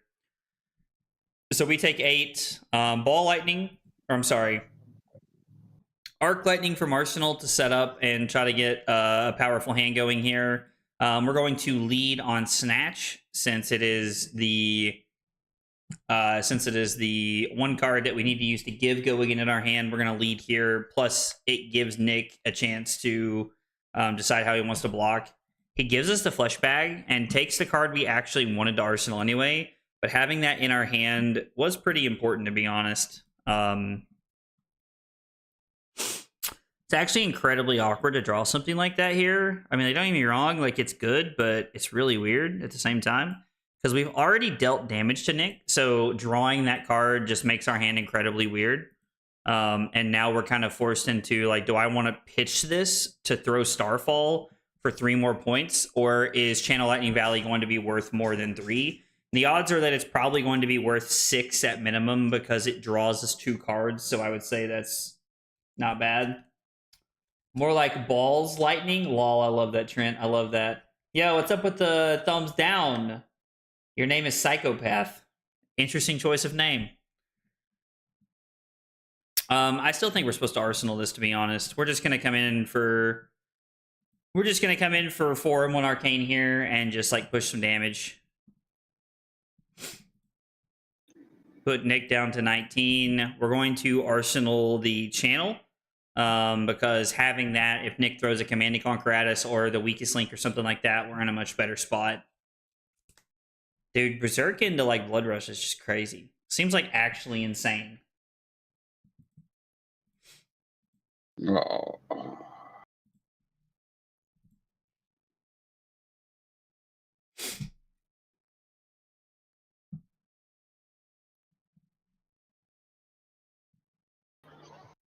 Oh, Nick revealed a Blood Rush off the top. Yeah. That's unfortunate. Sorry, brother. It's crazy. I know. Yeah, some of the draws have been wild tonight, to be honest.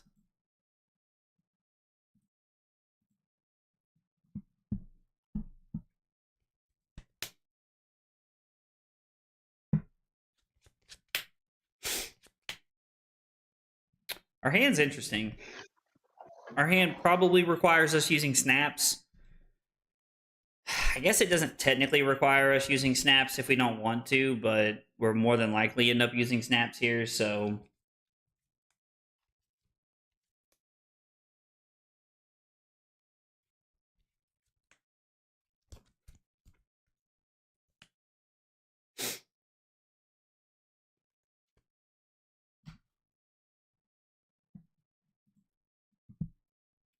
All right, so Nick ends up discarding not the Blood Rush Bellow.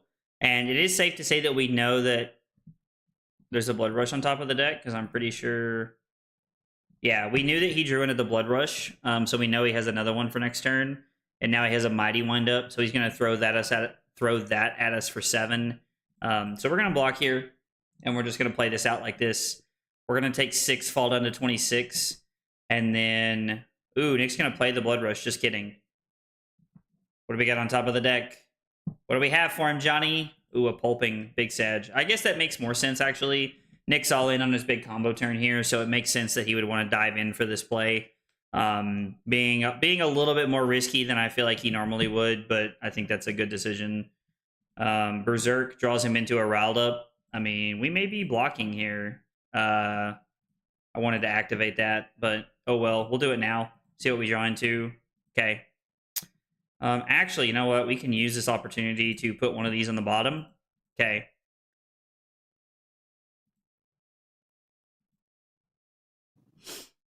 We're going to block 4, take 5 down to 13, and then hopefully the last one doesn't put us to 2. If the last card, well, I guess Nick could have Claw into something else, actually. So we're going to go down to 6. Jesus. Are we just dead? Bro, we're just dead. What the hell just happened? What the hell just happened? Oh my god. Okay. My average value per turn was 31.5. Bro, are you serious? Yeah. Dude, that is nuts. Okay. So that is why you play Berserk KO, ladies and gentlemen. That was insane. That was absolutely crazy. We just died on turn 3. And I think we were like almost at 30 when the turn started. Well, we're gonna block with the one card that has a blocking value in our hand. Yep. I mean, technically, I could block for 0 here, but there's no point. Rather just throw it for 3 on our turn. So let's go both sides of Burn Up and Shock to deal an arcane damage here. And then Nick will probably try to block out our attacks here just to try to stop the Burn Up and Shock. Or maybe he won't. Who knows? Could go either way. This is coming in for 3 with the on-hit of Burn Up here. And it will be the extra damage from the Ball Lightning itself and the extra damage on the Burn Up because of Ball Lightning. So Ball Lightning's actually cracked. Like, it's kind of crazy like how good this card is, actually. I think I'm having a hard time figuring out how I want to sequence the card. with Arc Lightning and what the best way to play it, because you want to use the go again sometimes. I don't know. I don't know.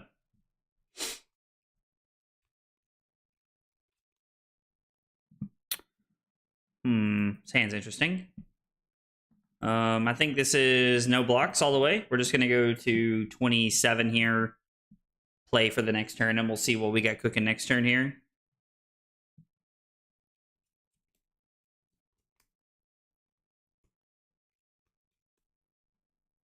That loss was so rough. I mean, it was okay. Like that's what the deck does, right? Like it's hard to be like, you know, I don't know. It's hard to be mad about something like that. Like that's kind of like what you're signing up for when you play Living Legend, in my opinion, is like you're signing up for the nonsense. And to be honest, if you want the truth, it's kind of why I'm excited to go to Columbus, because I kind of want some nonsense. I kind of want some nonsense, if I'm being honest. I kind of want some nonsense. Now, I'll probably change my mind when I get there and I'm mad because of bad beats. But you know, we'll see what happens. Nick's blocking the Arcane here. And then we're going to go 4 going in here with the on-hit effect of Burn Up and Shock.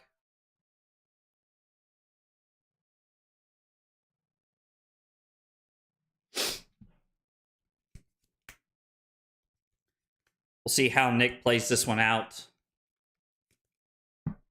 Maybe the list goes down to 6 copies of Ball Lightning. That was one thing I actually really considered, was playing 6 copies of Ball Lightning instead.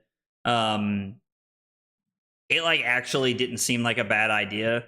9 copies seems pretty aggressive. But at the same time, like, I don't know, like, we're gonna refresh here because it's like that card's in the way. But also, like, at the same time, like, I don't know, man. Like, it's weird because like I played a variation that had 6 Ball Lightnings for like a game or two today. I was playing just blues and reds, and it was like, I don't know, it felt like kind of weird. And like the extra copies of Ball Lightning just felt pretty good. And like I'm worried that you need all the extra copies of Ball Lightning into like some of the like Starvo and like Oldham and stuff like that, because I was told that's how Briar had to beat Starvo back in the day. But like I also don't understand, because it like if Ball Lightning doesn't work, like if Ball Lightning does not work the same way as Flicker Wisp, and so it doesn't make the extra damage happen no matter what, then it's like I don't understand why. I don't understand like why you would want it in those matchups, like why you would want it into the longer grindier matchups, right? Like I don't know. It feels like a whole thing to me, if I'm being honest.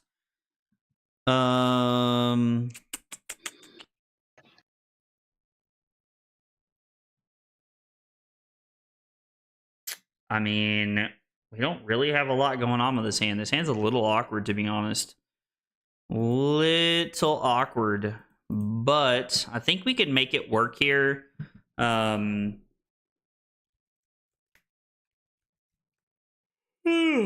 Yeah, I don't know. This hand's interesting. So we end up pushing through 2 damage, and I think we're going to throw the Current Funnel here. Like, this is a better card in our arsenal and sets us up better for next turn, right? I don't know. Will you try this approach with Acilio? Acilio balls could be cracked. So we actually talked about playing Acilio versus playing like Lexi with CLV earlier, and like I don't know that you want to be like, after we talked about it a little bit, I don't know that you want to be on like all 3 CLVs and Lexi, but like I could see you playing like a 1-of like we did with Art of War back in the day. Like I could see that being good enough, to be honest, in a lot of scenarios. But I don't know. Like it kind of just depends, I think.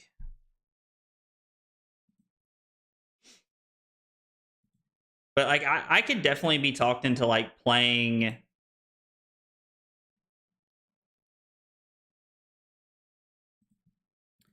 I could definitely be talked into like playing Lexi at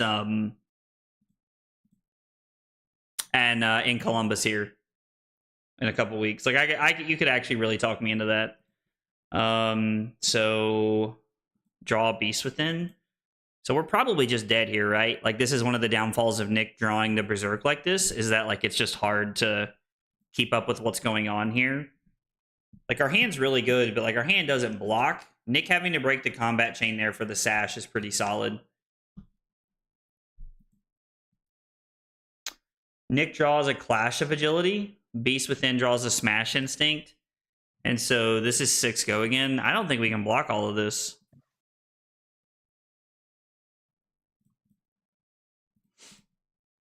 We're going to block 2. We're going to sink below, put this on the bottom. It's unfortunate. Doesn't really do anything we want it to do, right?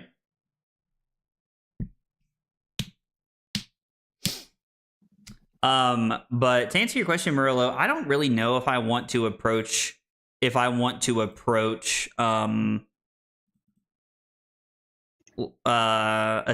at all in this format, if I'm being honest. I don't know if that's correct or if that's just incorrect of me. Am I supposed to take 4 and go to 1 and just like concede to the fact that if you have it, you have it? The answer is probably just yes, right? I don't even run it. I mean, I guess with the Berserk list, maybe you can't.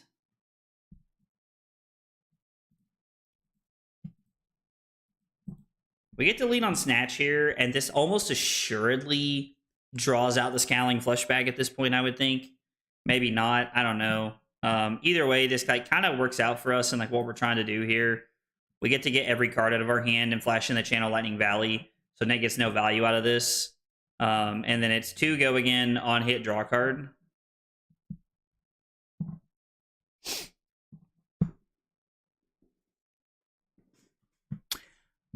So, like, Acilio can be insane, in my opinion, and, like, I think that he has a lot of potential value in LL with all of the tomes and all the nonsense that you can do, but I truly worry that he is not able to keep up with Prism and decks like that, and I think that Prism is a comfort pick for a lot of people in a format like LL, because they've played a lot of the deck. They've played a lot of that deck, and, like, they've played a lot of, like, just, I don't know, like, I also worry about like what he does into Starvo, because if you're playing like some number of AB, like as Starvo, and you're playing Crown of Seeds, like I don't know if you're ever able to get over that wall as Acilio. And I could just be wrong. Like maybe I don't understand Acilio enough, but like I think the fact that you get to play Ball Lightning and Aurora could be good enough. I don't know what we would cut, to be honest. Like that, so that would be like my main question. Like if you guys wanted to change the list, like Trent had mentioned trying to play like 6 copies of Ball Lightning, and it's like I just don't know what's better in that spot. We're already playing pretty much all of the cards that I'm playing in CC. Oh god. Or at least all of the cards that I was playing in my CC list. Like, we're playing blue Ball Lightnings because it just makes sense. It's just one of the more aggressive blues that we can play. And then, like, yellow Ball Lightning seems to just stack up well with everything. You're, like, trying to push a lot of damage and make a lot of things happen. So it feels like there's a lot that can happen there. I don't know, but, like, maybe we're just supposed to cut yellow Ball Lightnings and play more reds. Like, maybe we're supposed to be on, like, second strikes. I don't know what cards I'm playing in CC that I'm not playing in my LL deck that we could even add to the deck, because we're on like Gons, we're on Gone in a Flash, like we're even playing Tome, like so just let me pull up my CC list and see what cards are in here. So I'm not playing Flittering Charge, I'm not playing Fry, and I'm not playing Static Shock. So like maybe we're just supposed to cut yellow Ball Lightning and we're just supposed to play like Static Shock. It is very possible that that's the case, if I'm being honest. Like it's very possible that is the current situation that we're looking at. Is that we cut yellow Ball Lightnings and add in Static Shocks. Maybe we try that after this game. I don't know. Might run a poll, see what everybody thinks, to be honest. Hey, let's go. Carly with 14 months of big support on YouTube. Thank you, baby. I appreciate it. It means a whole lot. Carly's still at her work conference, unfortunately. Big Sag, because it means I'm just at home by myself. It's Taryn and I definitely miss Carly. We're very ready for her to be home tomorrow. She gets home tomorrow sometime. Bring in the Art of War, dude. Listen, I would love to play Art of War, but like I just don't know that you can, right? Like honestly, I just like you have to build the deck around Art of War. Like maybe we could try it. Maybe we could try Art of War. I don't know. It feels so greedy to play Art of War in this deck. Yeah, we're gonna no blocks and take 6 here. Wild Ride. Yep, and then Wild Ride draws into nothing because Blood Rush Bellows on the top of the deck. Okay, so we take 6, fall down to 28. Fardivore, I like that. I think Carly would like that card a lot better too if it was named that more. If it was named that more regularly. So it is Discharge. We're gonna activate Grasp. Starfall for 1 arcane and 2 physical.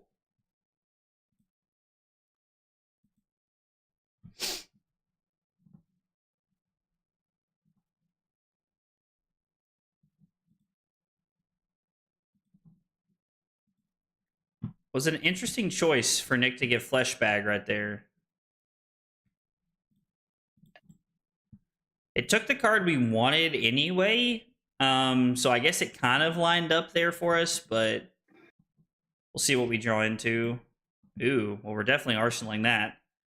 That is what we want to be arsenaling. I'll tell you that right now. So Lightning Surge for 4. We put Nick down to 21. And I'm going to assume Nick has like another Berserk hand or something like that. That or maybe it's just an insanely good Blood Rush Bellow hand. We're going to use balance this turn to try and stay in the game here. Try and keep up the value with what we're trying to accomplish. All right, so 8. What does our hand look like?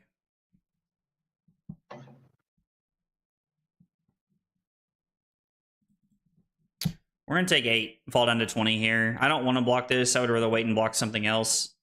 Jesus. Nick hitting another Blood Rush off the top is insanely good for us. So we're going to block, take 6, fall to 14. And then we're going to crack the balance immediately. Okay. I mean, that is a card we're allowed to draw into, so... play both sides of Burn Up and Shock for 1 arcane, and then the Burn Up, the 4 arcane floating the rest of the turn. Our quote-unquote boom grenade, if you will, here throughout the rest of our turn.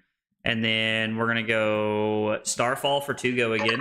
On hit, the Burn Up effect.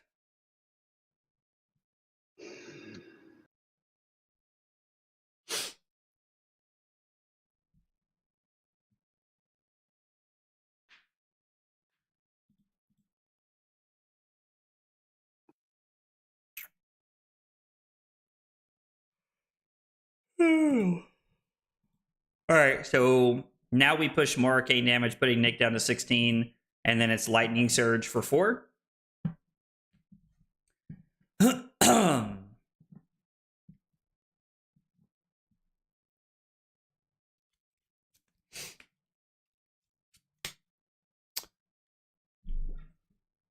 Let's see what we got off the Clash of Agility. Oh, we win in Agility. You love to see it.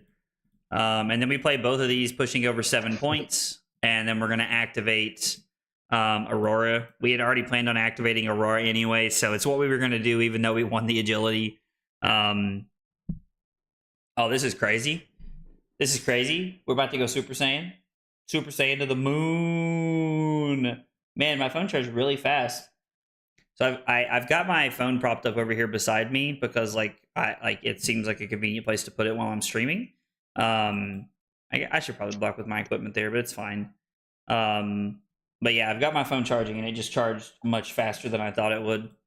Also, I know I mentioned this last night, but on Thursday Carly's back. We're on Thursday. Carly and I are streaming, and we're opening like 5 boxes. It's like a Rosetta box, 2 Everfest box. A box is a Bright Lights box, and something else. I can't remember what else I got. And then we're gonna open the gold foil live on stream. I know that normally I like make a video about it and like like try to do like a whole thing that way. But Carly and I are we're gonna open it up on stream. We're gonna open it up on stream on Thursday night. Let's lead here, right? Like this is just the best place to lead because of the agility and the embodiment of lightning here. I'm pretty excited to open the gold foil. I told Carly today, I was talking to her on the phone, and I told her, I said, listen, I said, if you've ever questioned if I love you, just know that for the last 48 hours, I've been staring at this gold foil and it remains sealed. I said, so just keep that in mind, please. Classic. Let's go Starfall.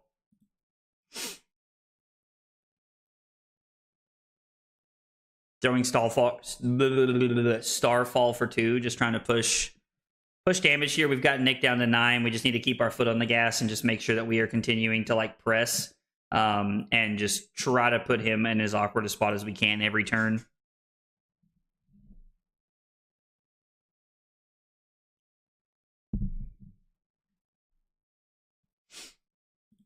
Okay, so Nick does block out here. We're going to go Ball Lightning.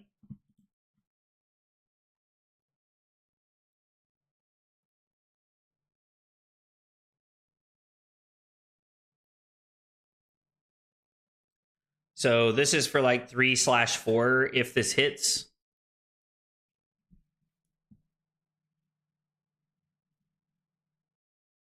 Oh. So this puts Nick down to 5. We're going to come in for 4, go again with the on hit, dealing extra damage from the Ball Lightning. Keep forgetting the name of it. And then we've got the 0 for 4 here just to finish out the turn and just kind of seal up the W here for us. Let's see. We threatened 10, 14, 15, 20, and then we dealt 7, 12, 12, 11. So, I mean, it was 5 turns, but only 4 of those were offensive turns. So, I mean, I don't know. Like the deck feels pretty good into KO right now. Like, it feels like we're able to build up enough steam early on to really... We do full rematch? Yeah, sure. Let's do it.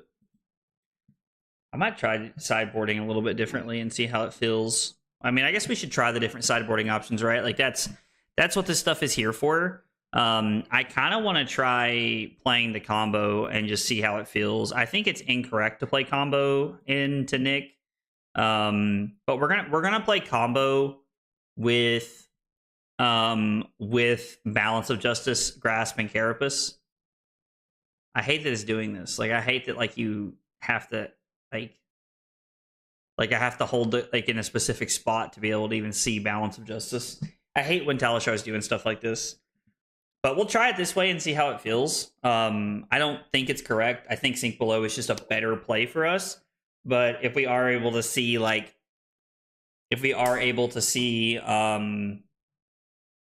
Arc Lightning and Flicker Wisp early, then we can, like, really set up a lot of stuff here. You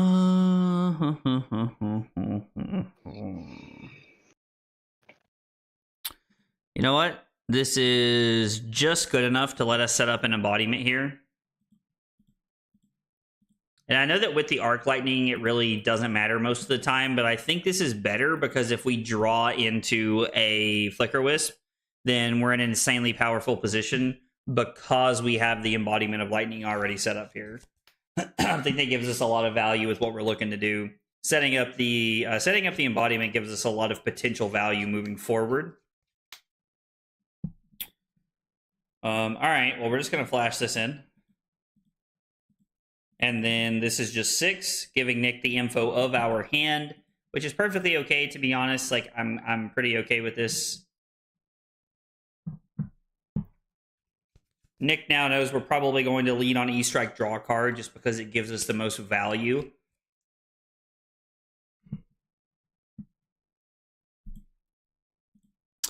Yeah, we'll just take 3, fall down to 31 here. I think it's putting this on the bottom, and we're just going to go draw a card.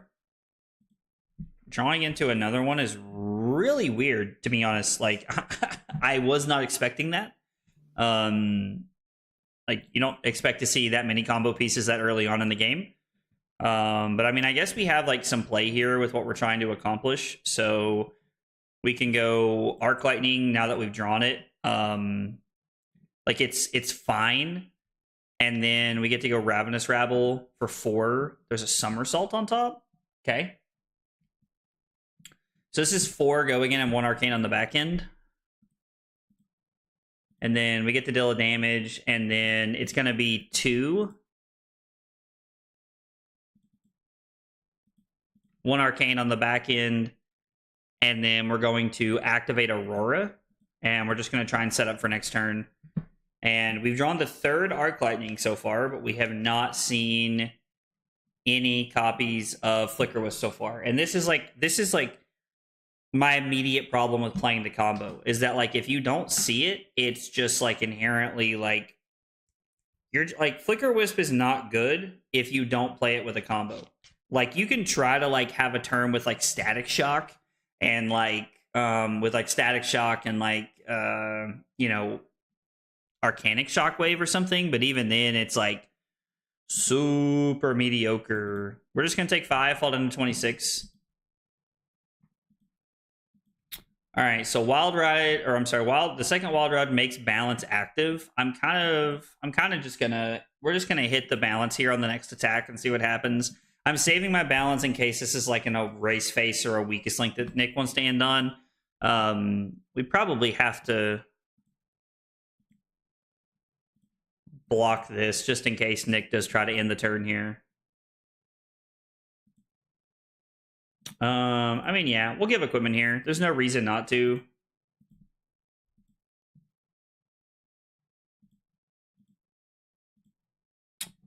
Okay. An interesting draw. All right, so we're gonna go Arc Lightning. We're going to activate Grasp to get an extra damage here. Nick's gonna block the Arcane, and then we're gonna lead on Rabble, and it's 1 Rune Chant, and then 4 go again with 1 Arcane on the back end. Nick has a little bit of an advantage here on us, like lead-wise. Ooh, no, the Ball Lightning is terrible. Jesus. That's so bad. Hitting the blue Ball Lightning off the top feels really bad. We had a blue in that hand, and like it's so funny that like there's 9 blues in the deck, and we're still hitting them. Zach, our buddy, he plays Azalea, and like I remember when there was like three blues in that deck, he would still hit it. Like he would like actually still hit a blue like off the top. It was crazy. It's kind of crazy to watch, to be honest. All right, so we get the Ravenous Rabble back, and then we get to go Ravenous Rabble one more time. Whoa, living on a prayer. Take my hand, we'll make it, I swear. Love Bon Jovi. I grew up listening to that kind of stuff. My mom loves 80s music, so I grew up listening to a lot of that when I was a kid. So you guys should not be surprised that I love that kind of stuff. And we're just going to pitch the Ball Lightning to activate Aurora. And then we do an Arcane damage on the back end because of Arc Lightning. And then we get to keep the channel around for 1 more turn. All right, still no combo piece, but we can't hang on any longer. I think we just need to have a big turn here. Actually, is there a world where we can hang on? I mean, we have a pretty good hand without it, but I think we're supposed to play the Arc Lightning and force Nick to make a decision right here, right now. Because he's either forced to pitch a blue to like really try and slow our turn down, or he's just going to have to give us a card. And I really like that. Because there's always a chance that we draw Flicker Wisp. Jesus Christ. Never didn't have it, boys. Never didn't have it. Off the top, you love to see it. Oh my god, what an insane draw. Let's go. All right, so it's It's 2 and 2, and it actually lines up to be exactly the way we want to play it out. And so we're going to go Snatch for 4, Go Again, and on the end it's going to be 2 Arcane from the Flicker Wisp. I love that, like, right as I saw Donald's message that said, bro, Shalashar did not shuffle this deck, we immediately draw the combo piece. It's like just so insane. Like, what a crazy rip. All right, this has Go Again, 2 Arcane on the back end. And then Ball Lightning is going to be 3 Go Again. And then it's going to be 2 Arcane on the back end, or it's going to be 3 Arcane on the back end, depending on how this all lines up because of Ball Lightning. Even if Nick pitches, he only has 1 Arcane barrier, so he's going to take damage no matter what. So this is 2 and or 3. And then we're going to pitch this to come in with Starfall. This is 2 Go Again, and then 2 and or 3 Arcane. So if Nick takes this, he's just dead. Because he can't stop the damage after that. So Nick is at minimum forced to give me 1 card here, and it has to be a card here to block this. Because if he blocks a card, he can not pitch and then fall to 1, or he can pitch and stay at 2 if he wants to. It just kind of depends on how he wants. I've not been able to do Flicker Wisp, Arc Lightning, and Ball Lightning yet. That seems insane. I wonder if because we're on 9 copies of Ball Lightning, we should just be more like combo focused. Or maybe if we go to 6 Ball Lightnings, we're supposed to like, maybe like we're always supposed to be a Flicker Wisp deck. Like, is that a possibility that we're always just supposed to be a Flicker Wisp deck and we're just supposed to be like full-time comboing it up? Is this coming in at 1 Arcane after? It'll be 2 Arcane coming in guaranteed. And if it hits you, it deals an extra Arcane. So if you take the 2, you just die to the Arcane that leaks over the top.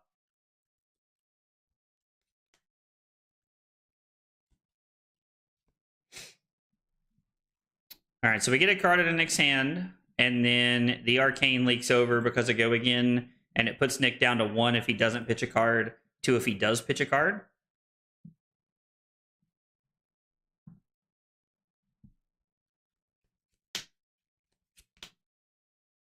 Yeah, maybe with 9 copies of Ball Lightning, we're just supposed to be like all the time combo, like go, go, go, go, go, no matter what.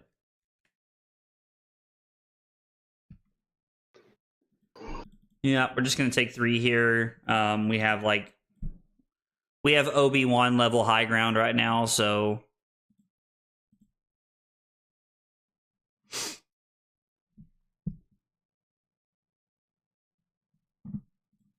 play the CLV to push this over the top, and I think I'm just going to we're just going to let this hit.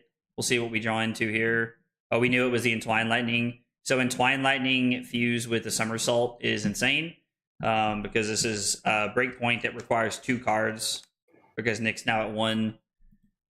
Pat Call hits the Smash Instinct. We are not going to get this back.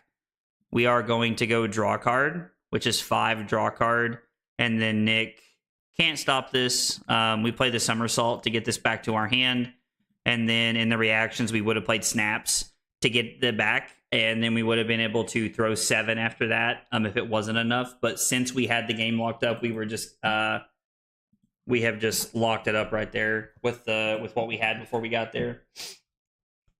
I have returned as Too Sad to Sleep. Annabelle, I'm sorry to hear that. I hope your night gets better.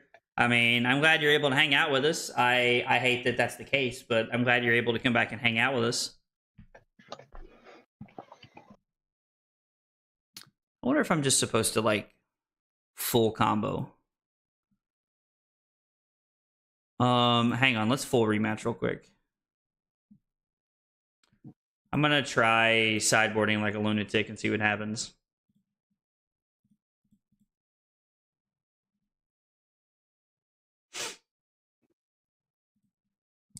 Yeah, we're just gonna try it and see what happens. I don't think it's correct, but miss my dog. I mean, listen, I get that. Like, I completely get that. Whenever we're gone for a long time, or like even when we're just gone for a few days, I miss Taryn. So I completely understand. Missing a pet's a real thing. All right, so Nick decided not to run AB into us, which actually really works out for us.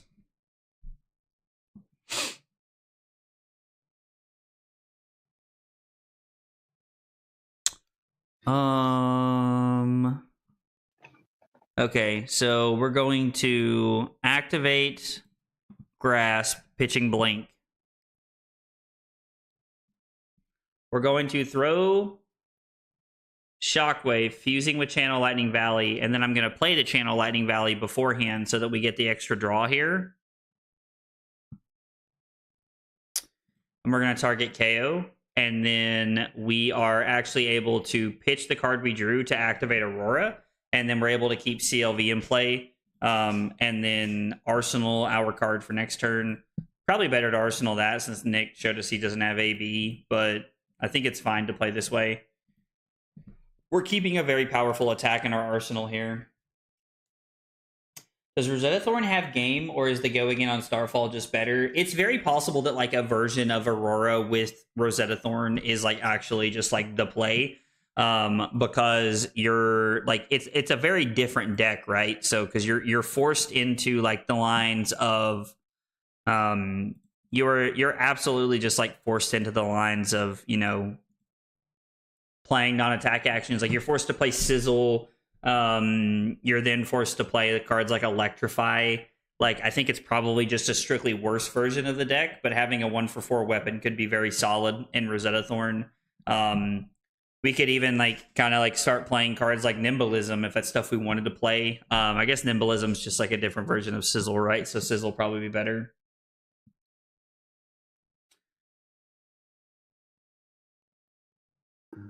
First time I visited my parents since their passing, and they belittled you for how you look. Well, I'm very sorry that they did that. That's extremely shitty that they treated you that way, and I'm sorry to hear that. It's very frustrating. I'm very, I don't know, I'm very fortunate to have a good relationship with my parents. So I'm sorry to hear that.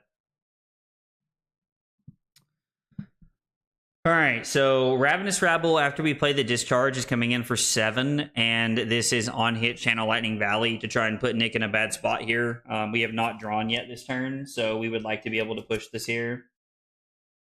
Dude, no, you don't need to apologize at all. Like it is perfectly okay to like talk about what's going on. Listen, like yeah, like we all love playing Flesh and Blood, and like, you know, like I think that's ultimately why everybody's here. But like, it is also okay to like vent and talk about your feelings. Like this is a good place for everybody to hang out. Like, and no matter what you guys are going through, like I'm here to hang out with you guys and have a good time. And you know, if you guys want to talk about your feelings, it's perfectly okay.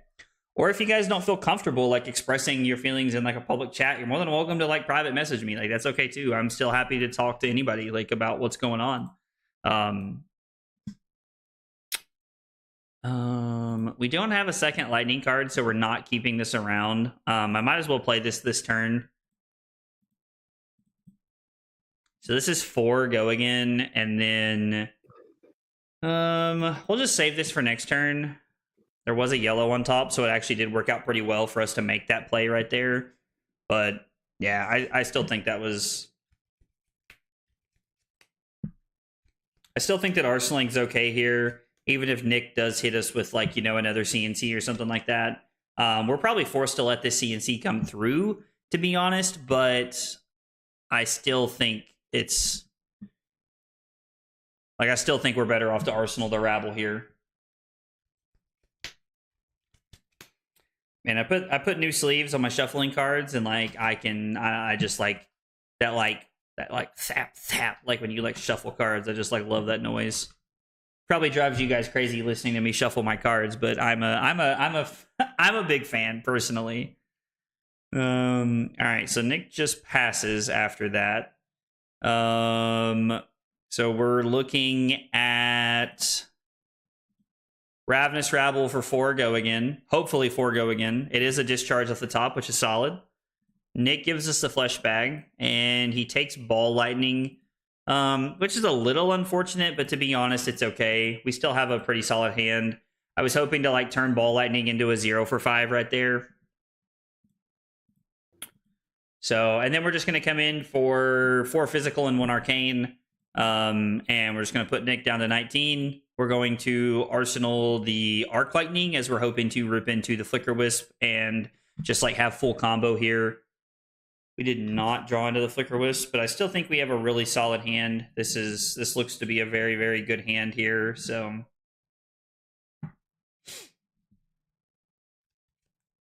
yeah, this hand's going to be really powerful.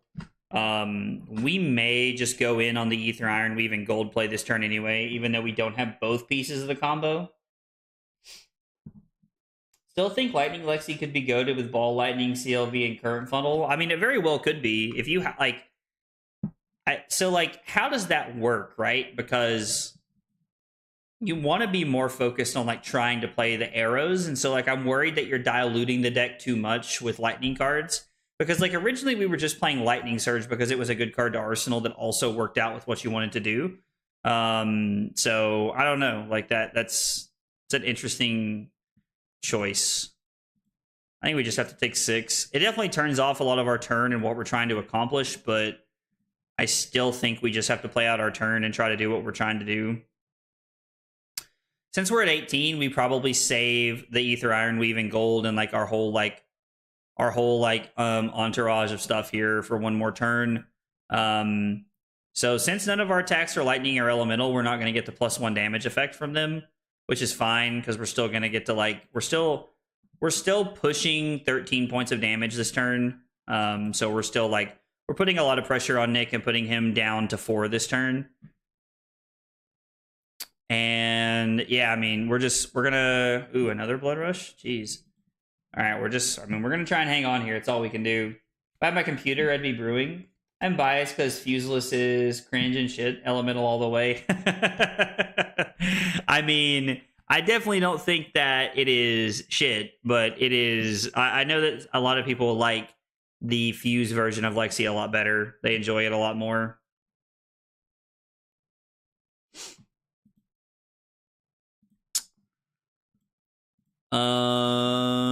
We take 1, go to 8.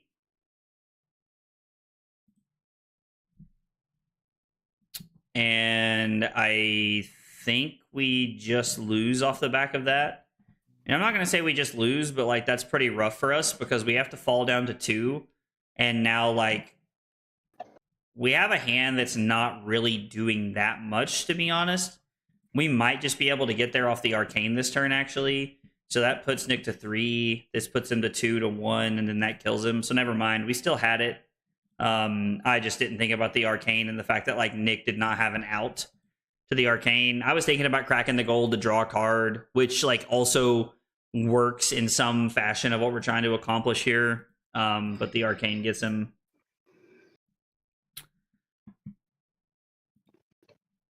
The Arcane felt pretty good there. I'm going to continue to test the full combo list here and see how it feels as we're trying to like race decks and see what they can do. And I think just trying to play like full combo might be like a good way to approach and see how often we want 9 Ball Lightnings, because I'm honestly not opposed to like going back to the drawing board like Trent was talking about earlier and slotting in like 3 Static Shocks over the yellow Ball Lightnings here. Ice Lexi is a blast and blitz. I don't play a lot of blitz, but there are some like there's a blitz. It's Blitz ProQuest Plus on Sunday, I think. So like, listen, we could be testing blitz too. Although I'd rather be more prepared for the Battle Harden. Like I definitely like hear where you're coming from, and I really like Ice Lexi, to be honest. Like Ice Lexi is like really cool, and I like the concept of like what Ice Lexi is trying to accomplish. We're gonna go in Twine Lightning Fuse with the Blink here, and this is gonna be 4 on hit. This is 4 on hit. We get to do Burn Up and Shock, and then I'm gonna throw Starfall for 2 go again, and this is also on hit Burn Up. Okay, so Nick blocking that way actually tells me I don't want to Arsenal, because it means he either really wants to keep his last card, or he has a no block in his hand. And if Nick wants to give me more equipment to try and stop that, I'm perfectly okay with that. but I actually really just like the idea of pushing the burn up and shock here on turn 0, which is, again, it's a little greedy, but I actually think it is the correct decision, if I'm being honest. Like, Lexi shooting actual lightning would be so badass. I mean, yeah, no, for sure. Like, if Lex, like, if that was like that would be very, like, lore thematic, right? Like, that would be really cool to be able to do something like that. This is a weird hand, but I think it works out the way we want it to. So we're now going to play the CLV. This is 1 arcane and 4 physical coming at Nick. So like it's a good like early turn force Nick to make a decision here. And it did not take the card we wanted, but that is okay because we're still able to keep our CLV around and keep our arc lightning. So like, again, not exactly the situation we wanted to be in, but I think it's okay, all things considered. We just have to hope that Nick can't kill us, which it's crazy, but from 32 is very possible, actually. It's like actually kind of nuts, right? That is even like on the table for us to discuss and talk about. Yeah, we're just gonna take 5, fall to 27, and Nick got a Wrecker Romp into his hand. Yep, we'll take 6, fall into 21. Our hand's pretty solid, allows us to push a lot of damage, and like really like force Nick into like an arcane situation next turn. The one thing that's like kind of saving us right now is that there wasn't a Blood Rush on this turn. Thank God. So this puts us to 18. And then hopefully Nick has like a 3-coster in hand. If not, we are in a tough spot. Okay, so this is 6 to end the turn. Yeah, we're just going to go to 12, to be honest. Like, we're already looking at like trying to stay where we're at, so just pushing this is okay. Like, we're trying to push what we can and just... I think it's okay to not block here. We're going to lead on the Arc Lightning. Drawing a card. It's gone in a flash. I mean, I think this is fine, to be honest. Like, we can throw Gone in a Flash with Go Again. We're actually going to use the Lightning Press to just be able to return this back to our hand, which I know is like a little bit of like it's an interesting decision, right? I don't know. It's an interesting decision, to say the least. I don't know if it's correct, but it's an interesting decision. This is 4 Go Again with the Arc Lightning. And then we have 2 Go Again. Arcane on the back end. This puts Nick down to 14. And then we're able to go Gone in a Flash for 4. And we're going to activate Aurora to end our turn. Nick is down to 10. And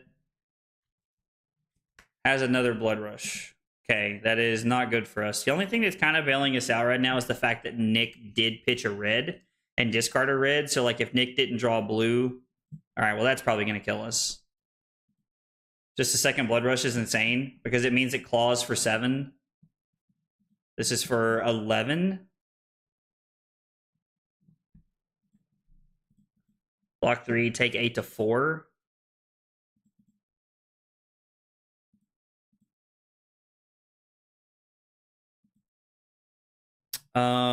So if I block 3, I'm exactly dead. If I block like this, I go to 2. I can somersault back the E-Strike here.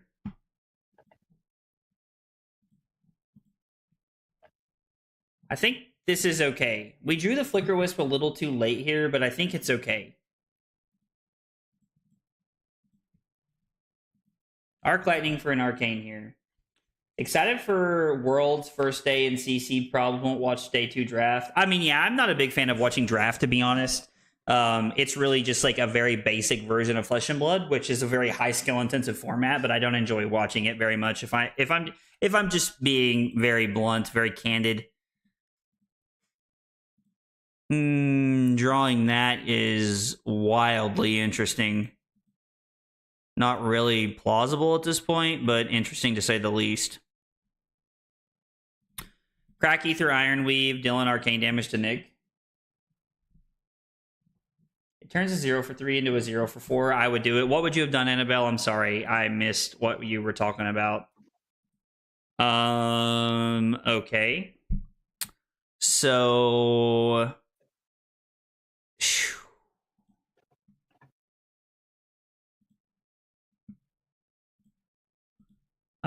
This takes... I mean, technically, this doesn't take any cards, I guess. But this puts Nick... If he doesn't block the Arcane, he goes to 3 here because it's 2 Arcane. And then, technically, this requires Nick to block with 1 card. Which is not bad for us. Take skill, yes. Fun to watch, no. Yeah, no, I completely agree, Did. I completely agree. Like, it is... It's tough. It is tough to watch. And then this is 2, like, this is 1 Arcane / 2. So Nick's just able to block this out. And then, oh, we did draw into the Arc Lightning, so we would have been able to... Man, we should have... I mean, we don't know Nick has a red there, but, like, would have been insane, right? All right, so Arc Lightning to deal an Arcane damage. And then it is 3 go again, unfortunately. Who's staying up to watch the keynote? When is the keynote and what time? I could be persuaded. What time is it? I guess would be my question. All right. Actually, the press just wins. Never mind. I'm an idiot. The press just wins. I didn't even need to do all that. I was not thinking. The press just actually closes the game out right there.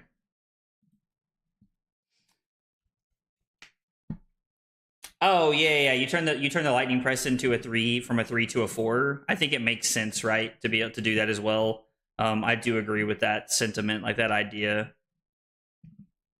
So channel Lightning Valley, activate Grasp, activate Aurora, and then just Arsenal and pass, I think is the better play here.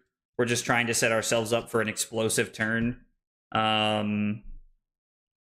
So this is actually really good for us, right? Because, like, we just get to say no blocks and flash in the CLV that we arsenaled.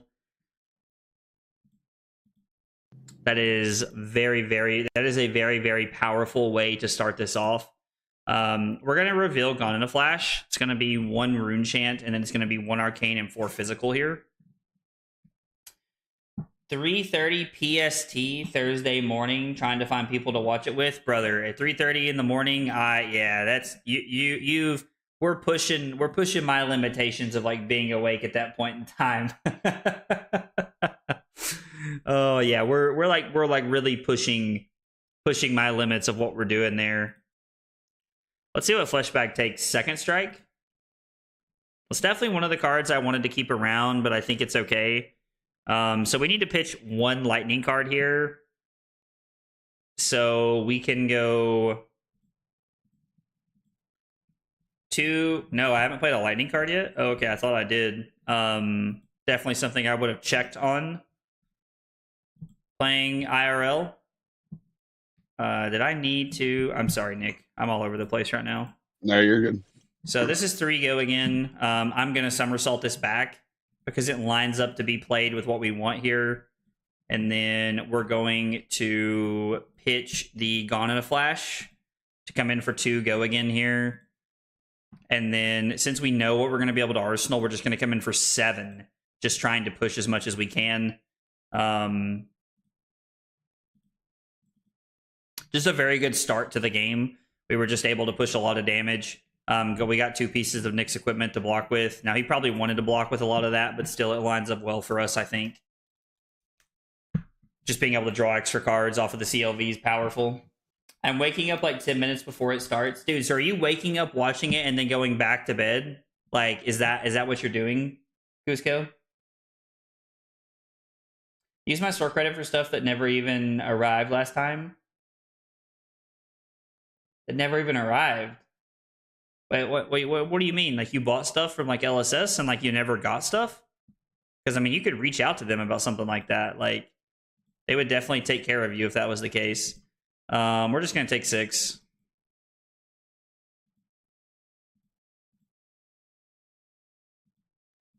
Yeah, we're just going to take 5, fall to 23 here. Yeah, so, like, Cusco, are you, like, waking up and watching it and then going back to sleep? Like, is that the plan? So, Beaten Trackers gains the action point. Savage Feast draws the Wild Ride. Jesus Christ. All right, we're just going to block like this. I assume it's Wild Ride since it has Go again.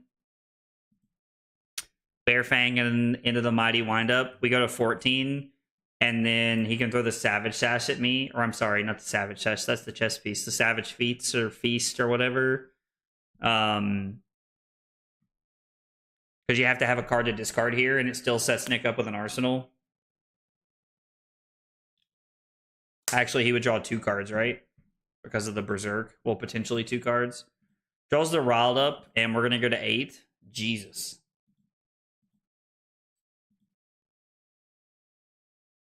I'm a degenerate, if that's what you're asking me. Listen, I'm not judging you, man. I'm all for, like, people being up late and people, like, being that involved in the community. I just, like, I don't have the willpower to wake up at 3:30 in the morning. Like, the 24-hour stream was, like, actually crazy for me. And, like, I don't think anybody really realized how, like, much that took.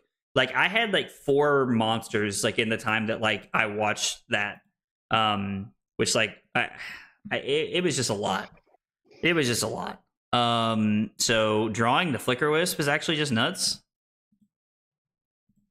Which means it's 2 and 2 right here because this has Natty Go again. You love to see it. So we just drew into the combo piece. And now we get to activate the gold for 2 Arcane. Or I'm sorry, Ether Ironweave. Gold for 2 Arcane.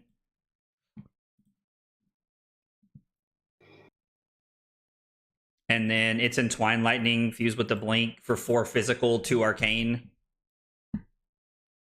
God, this is crazy. The combo is just so crazy. Like, it honestly makes me wonder if, like, it's just so good that, like, in Living Legend with 9 Ball Lightnings, we should just be on the combo at all times. It really makes me wonder if that's the case. Second strike is 4 Go again, followed by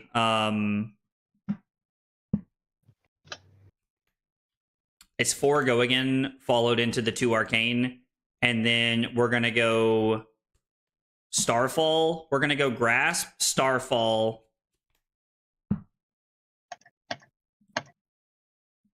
So Grasp is technically worth 1, 2, 3 points. Snaps is worth 2 points. And okay, so we can. All right, let me do the math here for a second. And like, and sorry, Nick, I know that like the game's kind of over here. I'm just trying to figure out what would be better. So Grasp is 3 points. Starfall is always going to be 4. So Starfall is 4. Grasp makes it 7. Gone in a Flash for 4 is 11. Snaps is 13. Gone in a Flash for 4 is 17. If I take the embodiment line, it is Starfall for 4, activate Aurora, 4 Go again, so that would be 8, and then 2 Arcane is 10, and then it would be 4 and 2 Arcane, Snaps is 16. So the extra point from the Grasp is technically worth 1 more point here, which is like very... It's not an easy thing to figure out, but it's technically 1 more point. I mean, I guess it is an easy thing to figure out when you're just like counting every Go again action as 2 points. Probably an easier way to do that math, but I'm like trying my best to figure out the best ways to do these lines for sure. So it's Gone in a Flash. We would snap here.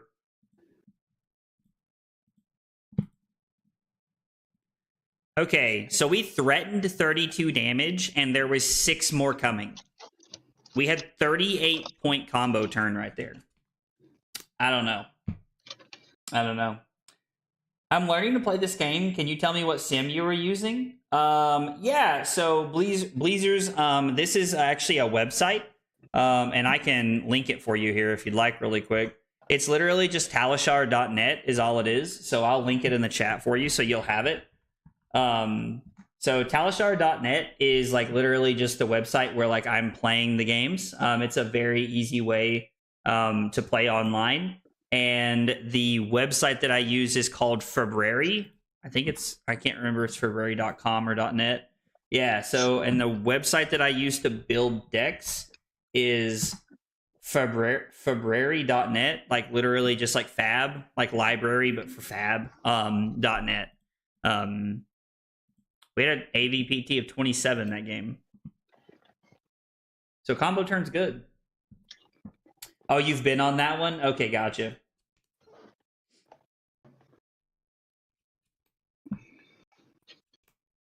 It's an EU card market, so you're not able to get your money back. I'm sorry to hear that, Annabelle.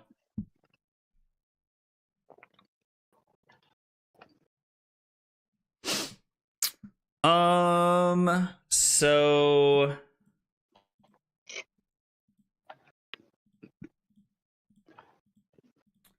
activate Grasp, and then activate Aurora, and we're just gonna Arsenal and set up here. And Bleezers, to answer your question, yes, Living Legend is going to be an official format from now on. They're going to be playing it at tournaments.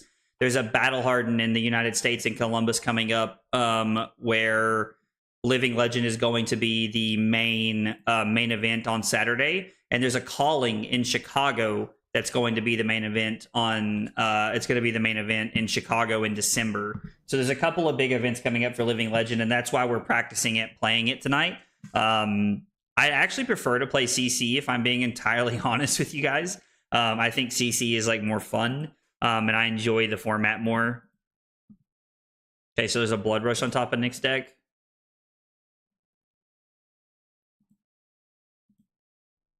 So we know that Nick has the Blood Rush in his hands. And he has a Clash of Agility. Which means we're going to go down to 25, and then it's going to be Clash. Oh, no, he's going to play the Blood Rush. Interesting. I mean, yeah, I guess, like, this is your turn, right? Like, this is the big turn. Yeah, so you draw Pulping and, like, 2 other cards here. This is actually insane. I'm sorry. Why are you sorry, dude? This is what you're trying to do, man. Like, this is why we're playing these games. Like, because right now this is game 12, and this is the second time you've done this to me. So it's good to know, like, how often this happens and, like, what I can expect. And, like, is it even feasible for me to win the game when you're doing stuff like this? You think LLCC is better than regular CC, Dead? Hit me with that. Those cheap first edition cases of Tales of Aria are looking nice now. LOL, yeah. Yeah, for real, though. For real. This is for 7. And then I think there's still a Pulping in Nick's hand, or maybe that's what he just threw at me. No, he just threw the Pulping at me. Oh, so the only way I can play Chain? I mean, that's fair. I get that. I get that. Yeah, that's true. Eric's right. Felt Table also does a very good job of teaching the game, like teaching you to like understand the game on like a very like simplistic level. So that's also like a very good resource, is like Felt Table will teach you like the like layers of the game and the mechanics of the game. So that's a very good one to use. All right, so we got Burn Up and Shock on the table, and then we're coming in with Snatch for 4 go again here. Yeah, Nick's just going to use the Flesh Bag and just try to close the door here. I assume that's what he's going for. Giving me the Snatch effect is good for us. This is 4 go again. We're just going to throw the other Snatch. We will snap this. I mean, we're just trying to do as much as we can here. Have we played a non-attack this turn? What did we reveal off the top? Gone in a Flash?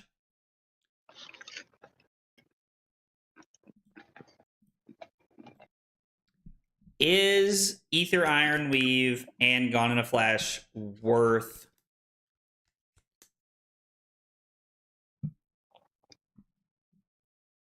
We just don't know if we're going to draw into anything else, do we? Like, I don't know. Like, it's kind of like... It's a little aggressive here, but I kind of don't hate it, if I'm being honest.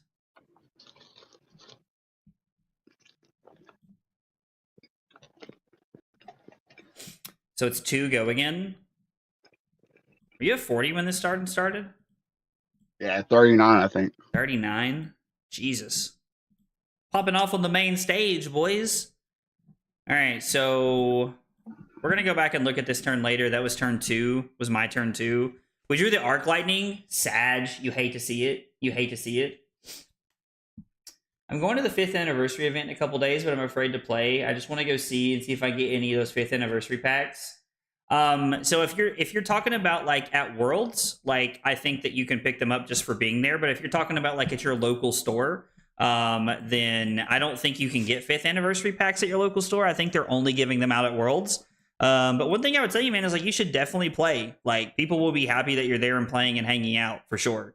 Like you should definitely go play, brother. 100%. Like people would love to have you there, and people enjoy hanging out and playing the game. So like don't feel embarrassed or don't feel like you shouldn't go play because you're new to the game. Because I promise you, people are going to be excited to play the game. And if you walk in and talk about how like you don't know how to play the game, someone's going to be happy to teach you the game. I promise. And if not, then like I don't know, they're jerk faces. That's crazy to me. I would be baffled. No, I don't think they're giving out the packs to vendors, if I understood correctly. Nick, do you know what the case is there? I think they come out with the monthly kit. The 5th anniversary packs? I know we get the Iras this weekend. Oh, I thought you were talking about the Iris. No. The Iras are this weekend. I'm talking about those crazy cool 5th anniversary packs. I don't think I think it's at World. Yeah, I think those are Worlds only. Yeah, dude, you should definitely take like the Armory deck and go play. Like for sure, man. Yeah, dude, I promise you, people are gonna like love to just hang out and play games with you, brother. 100%. 100%, dude.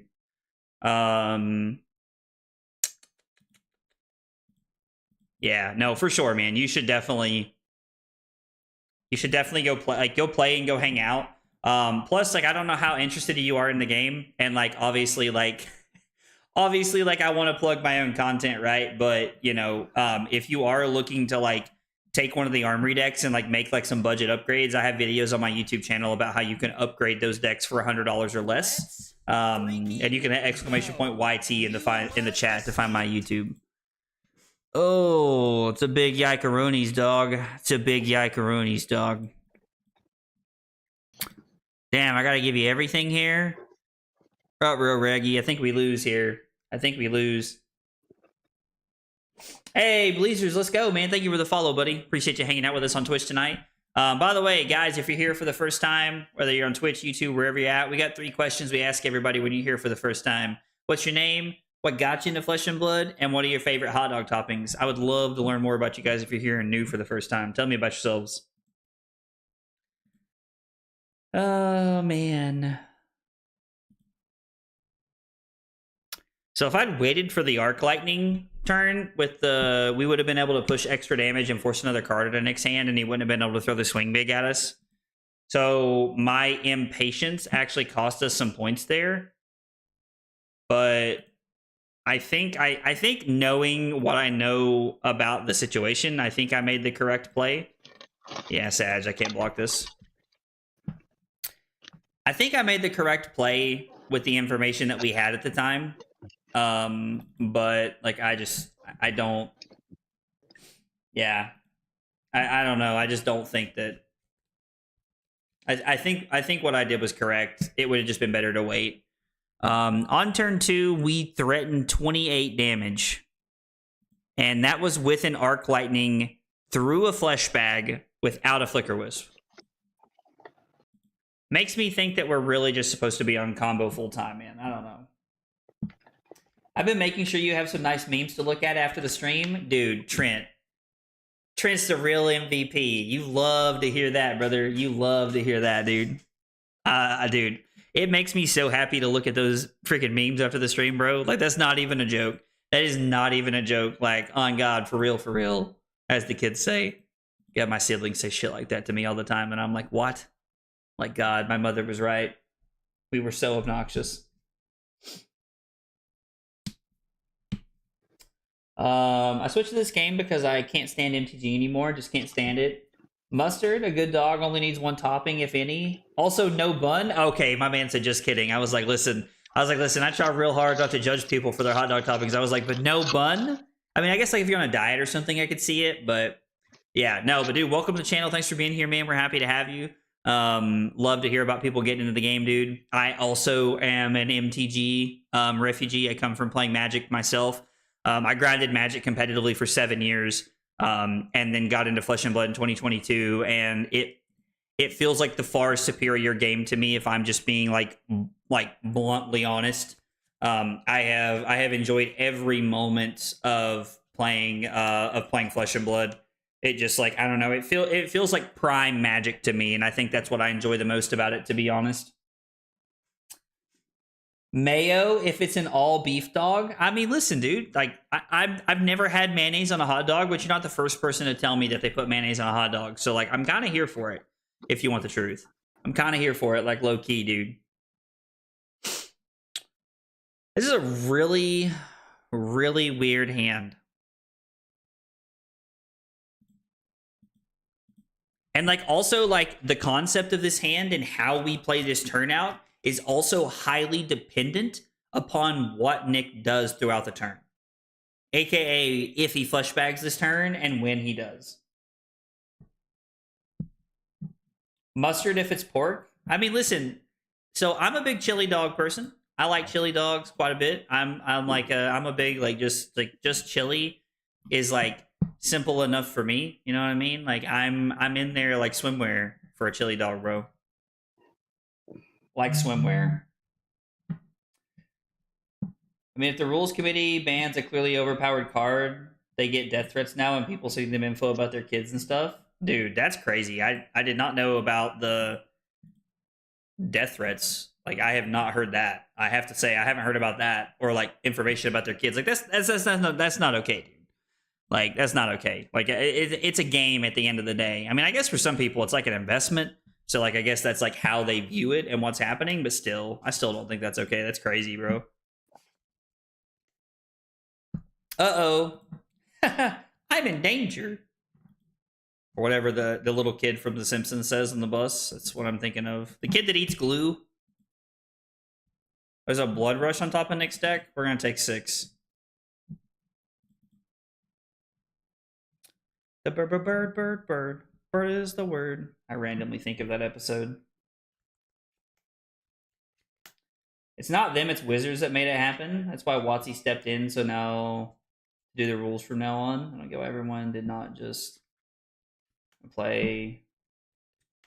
I mean, I could see people just being like, you know what, we're gonna do what we want. Damn. All right, so Nick had the 50-50 shot and discarded the blood rush, which is a big W for us, to be honest. Big W for us. You love to see it. You love to see it, as they say. Y'all gotta try the campfire special. Toasted marshmallows on the bun. Campfire hot dog on the marshmallow. A bit of ketchup, sweet, salty, and sour. All right, dude, I'm in for that. You got my attention there, fam. You got my attention there. All right, we about to go ham. We about to draw 3 cards. Jesus.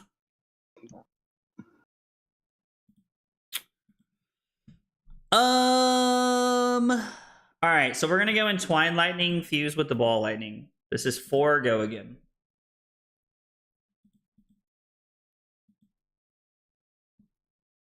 It's gonna be Activate Aurora pitching Ball Lightning. Shockwave fused with the Lightning Surge.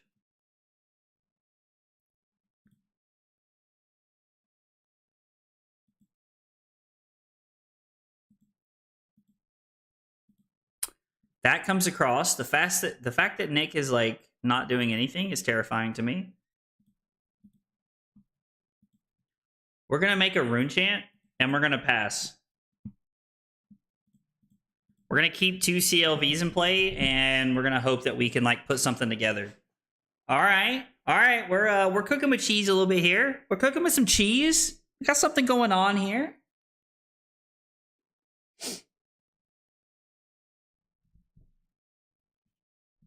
That would have been the best response. I mean, yeah, just to play whatever you want anyway. Like I could definitely see people doing that. And like to be honest, like people are still going to do that, like at their kitchen tables and stuff like that. They're just not going to do it like in public, you know, like they're not going to do it at like tournaments and stuff like that. And like I think that's like the real downfall for a lot of people. We're going to give both pieces of equipment here. We're going to give the equipmentsies. Nick must have drawn a red. Yeah. Okay. So we're going to play Toma Fandle from hand. We're going to play Blink to gain our action point. And then we're going to lead on Ball Lightning, which low-key kind of sucks. Chief Call. This hand kind of ain't it, fam. All right, this hand's kind of looking a little bit better. We got some stuff going here. We got some stuff going here. So we're gonna go Starfall for 2.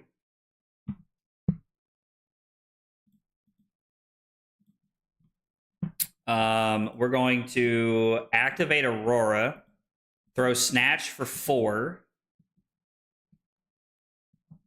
We're going to somersault this back so that we can get this back after we draw another card here. We draw into a Rabble. It's going to be Rabble for 3. There's an Arc Lightning on top. Big Sag. I mean, not that there's an Arc Lightning on top. It's Big Sag that, like, we hit a yellow. But that's okay. That's okay. This is 3. Go again. We get to go Snatch.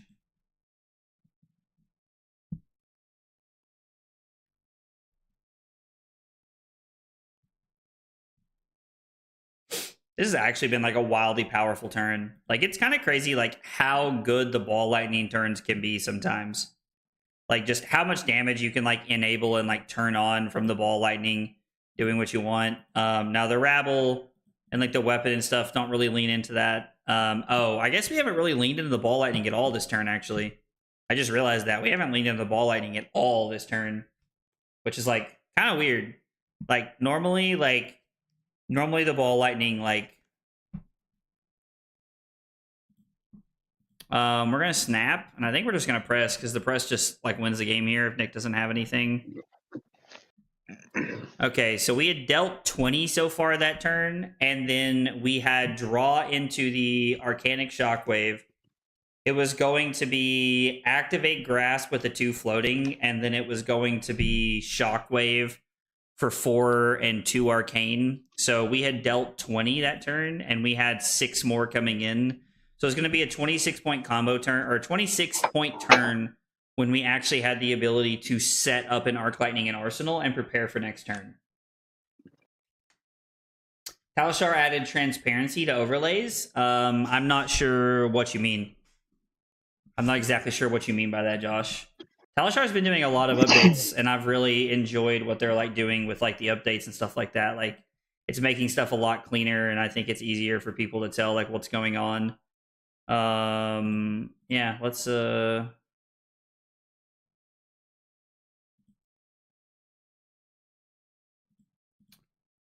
move this out a little bit here so that it looks. You guys can see, I'm like messing up the number, all kinds of stuff here.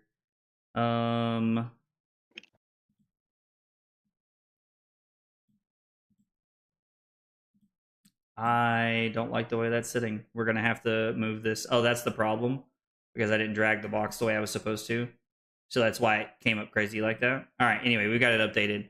All right, it's 9:30. We probably got one more going before we're gonna wrap up the stream. Talk about some of the rest of the decks I'm testing and like what we can do with certain things. So it's going to be red Ball Lightning here to start off this turn. The combat chain overlay, so you can't see the items on the board, now have a transparency slider in the settings. Ooh, okay, that's kind of cool. I'm down for that. I'll have to check that out after this and see like what that looks like for sure. I appreciate you pointing that out to me though. We're going to somersault back the Ball Lightning. It does give Nick some more information here. And then we're going to go again because we have played a lightning card this turn.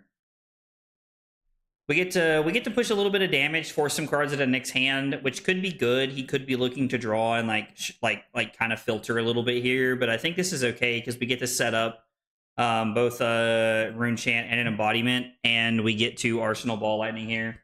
Yo, Diablo, what's up, dude? For anybody who reads Diablo's message, that is not how you spell my name, but Diablo has been Diablo's been spelling my name like that for a long time, and by a long time I mean like pretty much this year. But oh man, classic. That's some classic Pat stuff right there if I've ever seen it, bro.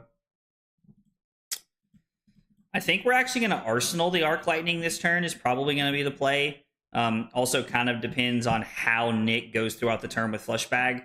That's kind of like a given for like any single turn that we run into. You just never know when you're going to need to like play differently or like when you need to play around Flush Bag.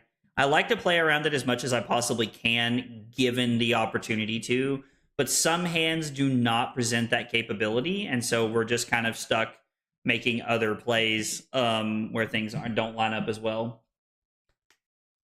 Yes, Diablo. I feel the need to clarify that that's not how I spell my name.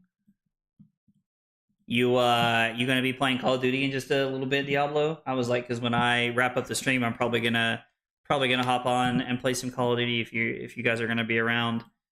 So we'll come in for 7, and then we'll just activate Aurora so that we'll have an embodiment for next turn. And this hand's weird. Good, but weird. Hi, Taryn. What you doing, sweetie? You doing, sweet kitty, huh? You miss Mom? Mom's gonna be home tomorrow. You always got to play around the Flesh Bag. Dude, of course. We do our best. We do our best. We do what we can. Guys, by the way, if you're hanging out for the first time, you're new, make sure you follow, like, subscribe, whatever that button you got in front of you, make sure you hit it. It goes a long way in supporting me, and I'd greatly appreciate it. All right, so claw off the agility token. We're going to no blocks to the moon here.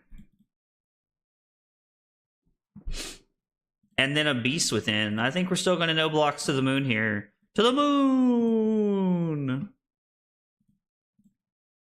It's going to be electrostatic discharge into electrostatic discharge. Snatch for Tinsky. Snatch for Tinsky. Go again here.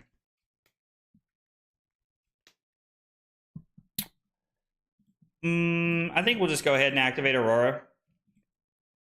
Just so we can make sure that we get to throw our Starfall after this and we don't have to pitch something we don't want to. I mean, this is 2. I hate to waste the embodiment, but I think since we have Snatch, it's okay. We'd like to, or I'm sorry, since we have Snaps, it's okay. We want to just be aggressive and we want to push damage here. Going up 6 points on Nick and trying to find into a little bit of a better turn here. I swear we play combo. I swear we do.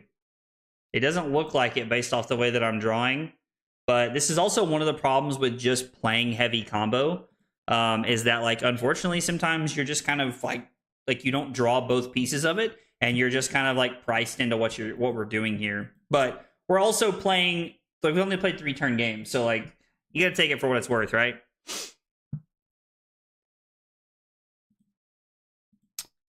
Okay, we're going to take this 6 and fall down to 12.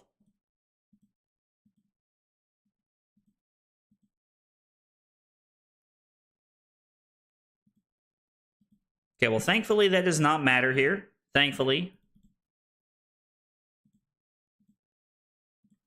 Nick does get to see our entire hand here, which is okay. We're going to go Arc Lightning. We're going to lead on the Arc Lightning here. We definitely don't have the Flicker Wisp, but we're just going to play to like try and like rip into as much of damage as we can here. Hopefully we're able to utilize the Burn Up and Shock this turn. Really put Nick in like an awkward spot throughout the course of this turn here.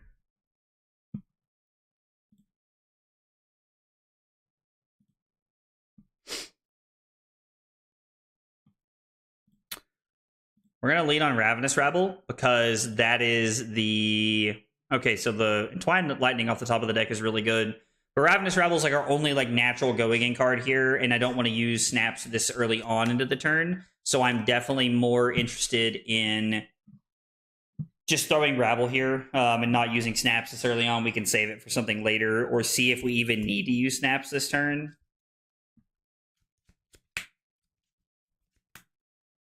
Okay, so Nick blocks the Ravenous Rabble. This is 1 arcane damage on the back end from Arc Lightning here. Puts Nick down to 13. I'm going to activate Ether Ironweave. This deals an arcane damage to put Nick to 12. We're going to crack a gold, draw into the Entwined Lightning here. 1 more arcane damage from the Go Again. Then it is Entwined Lightning, reveal Gone in a Flash. 4 Go Again, 1 arcane on the back end here.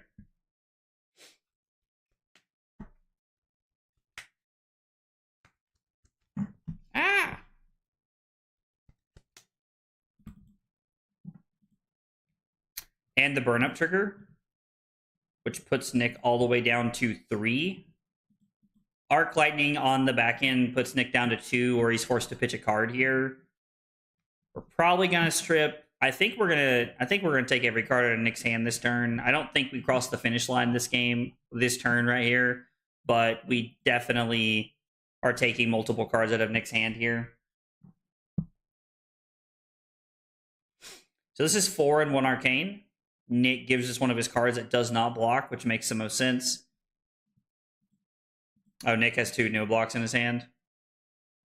Yeah, so we threatened 23 damage that turn, and then we had snaps. If I had snaps, which would have been the most correct play, we deal 1 more damage to Nick to put him... wait, what did I just say? How much damage did we threaten? 23. So it's 24 off of snaps, and then Gone in a Flash is 27. So again, like we're almost getting to that 30-point threshold, even when we're not drawing the Flicker Wisp to be able to like play it all. So maybe there's some like argument to like trying to just play into that big turn into the aggro decks and trying to draw into Arc Lightning. But I guess if you're drawing into Arc Lightning and you're not drawing into Flicker Wisp, then you're kind of in the same boat of you're just in a really weird spot and you're not able to like push over the top there. I don't know. It's interesting. Oh, well, Nick, thanks for the games, brother. I appreciate you playing with me and hanging out tonight, man. Nick? Yeah, man. Thanks. I appreciate the games, too. Yeah, no, for No sure, problem. man. I will, I'll yell at you later, brother. All right, brother. See you. All right. Well, guys, I think that's going to wrap up the stream tonight. We played quite a bit of games. I mean, all things considered, like we have played... I mean, what did we go? We went 11-3 tonight, so we got a good feel for like the deck and like where it's at and like what we want the deck to be doing against KO anyway. And it does seem like we had a lot of success with, you know, just trying to race with the combo pieces. Although I think there is some validity to trying to like stuff a pulping with some sync belows, but I think that's my Victor, like my Guardian brain kind of taking over. Living Legend is kind of like it's kind of all over the place, if I'm being honest. Like Living Legend is a very... Oh, my whole desk is shaking. Living Legend is a very interesting format, and there's a lot of things to be like sought and like, you know, like kind of like to look through and figure out. And so Aurora's step 1 of us working on that.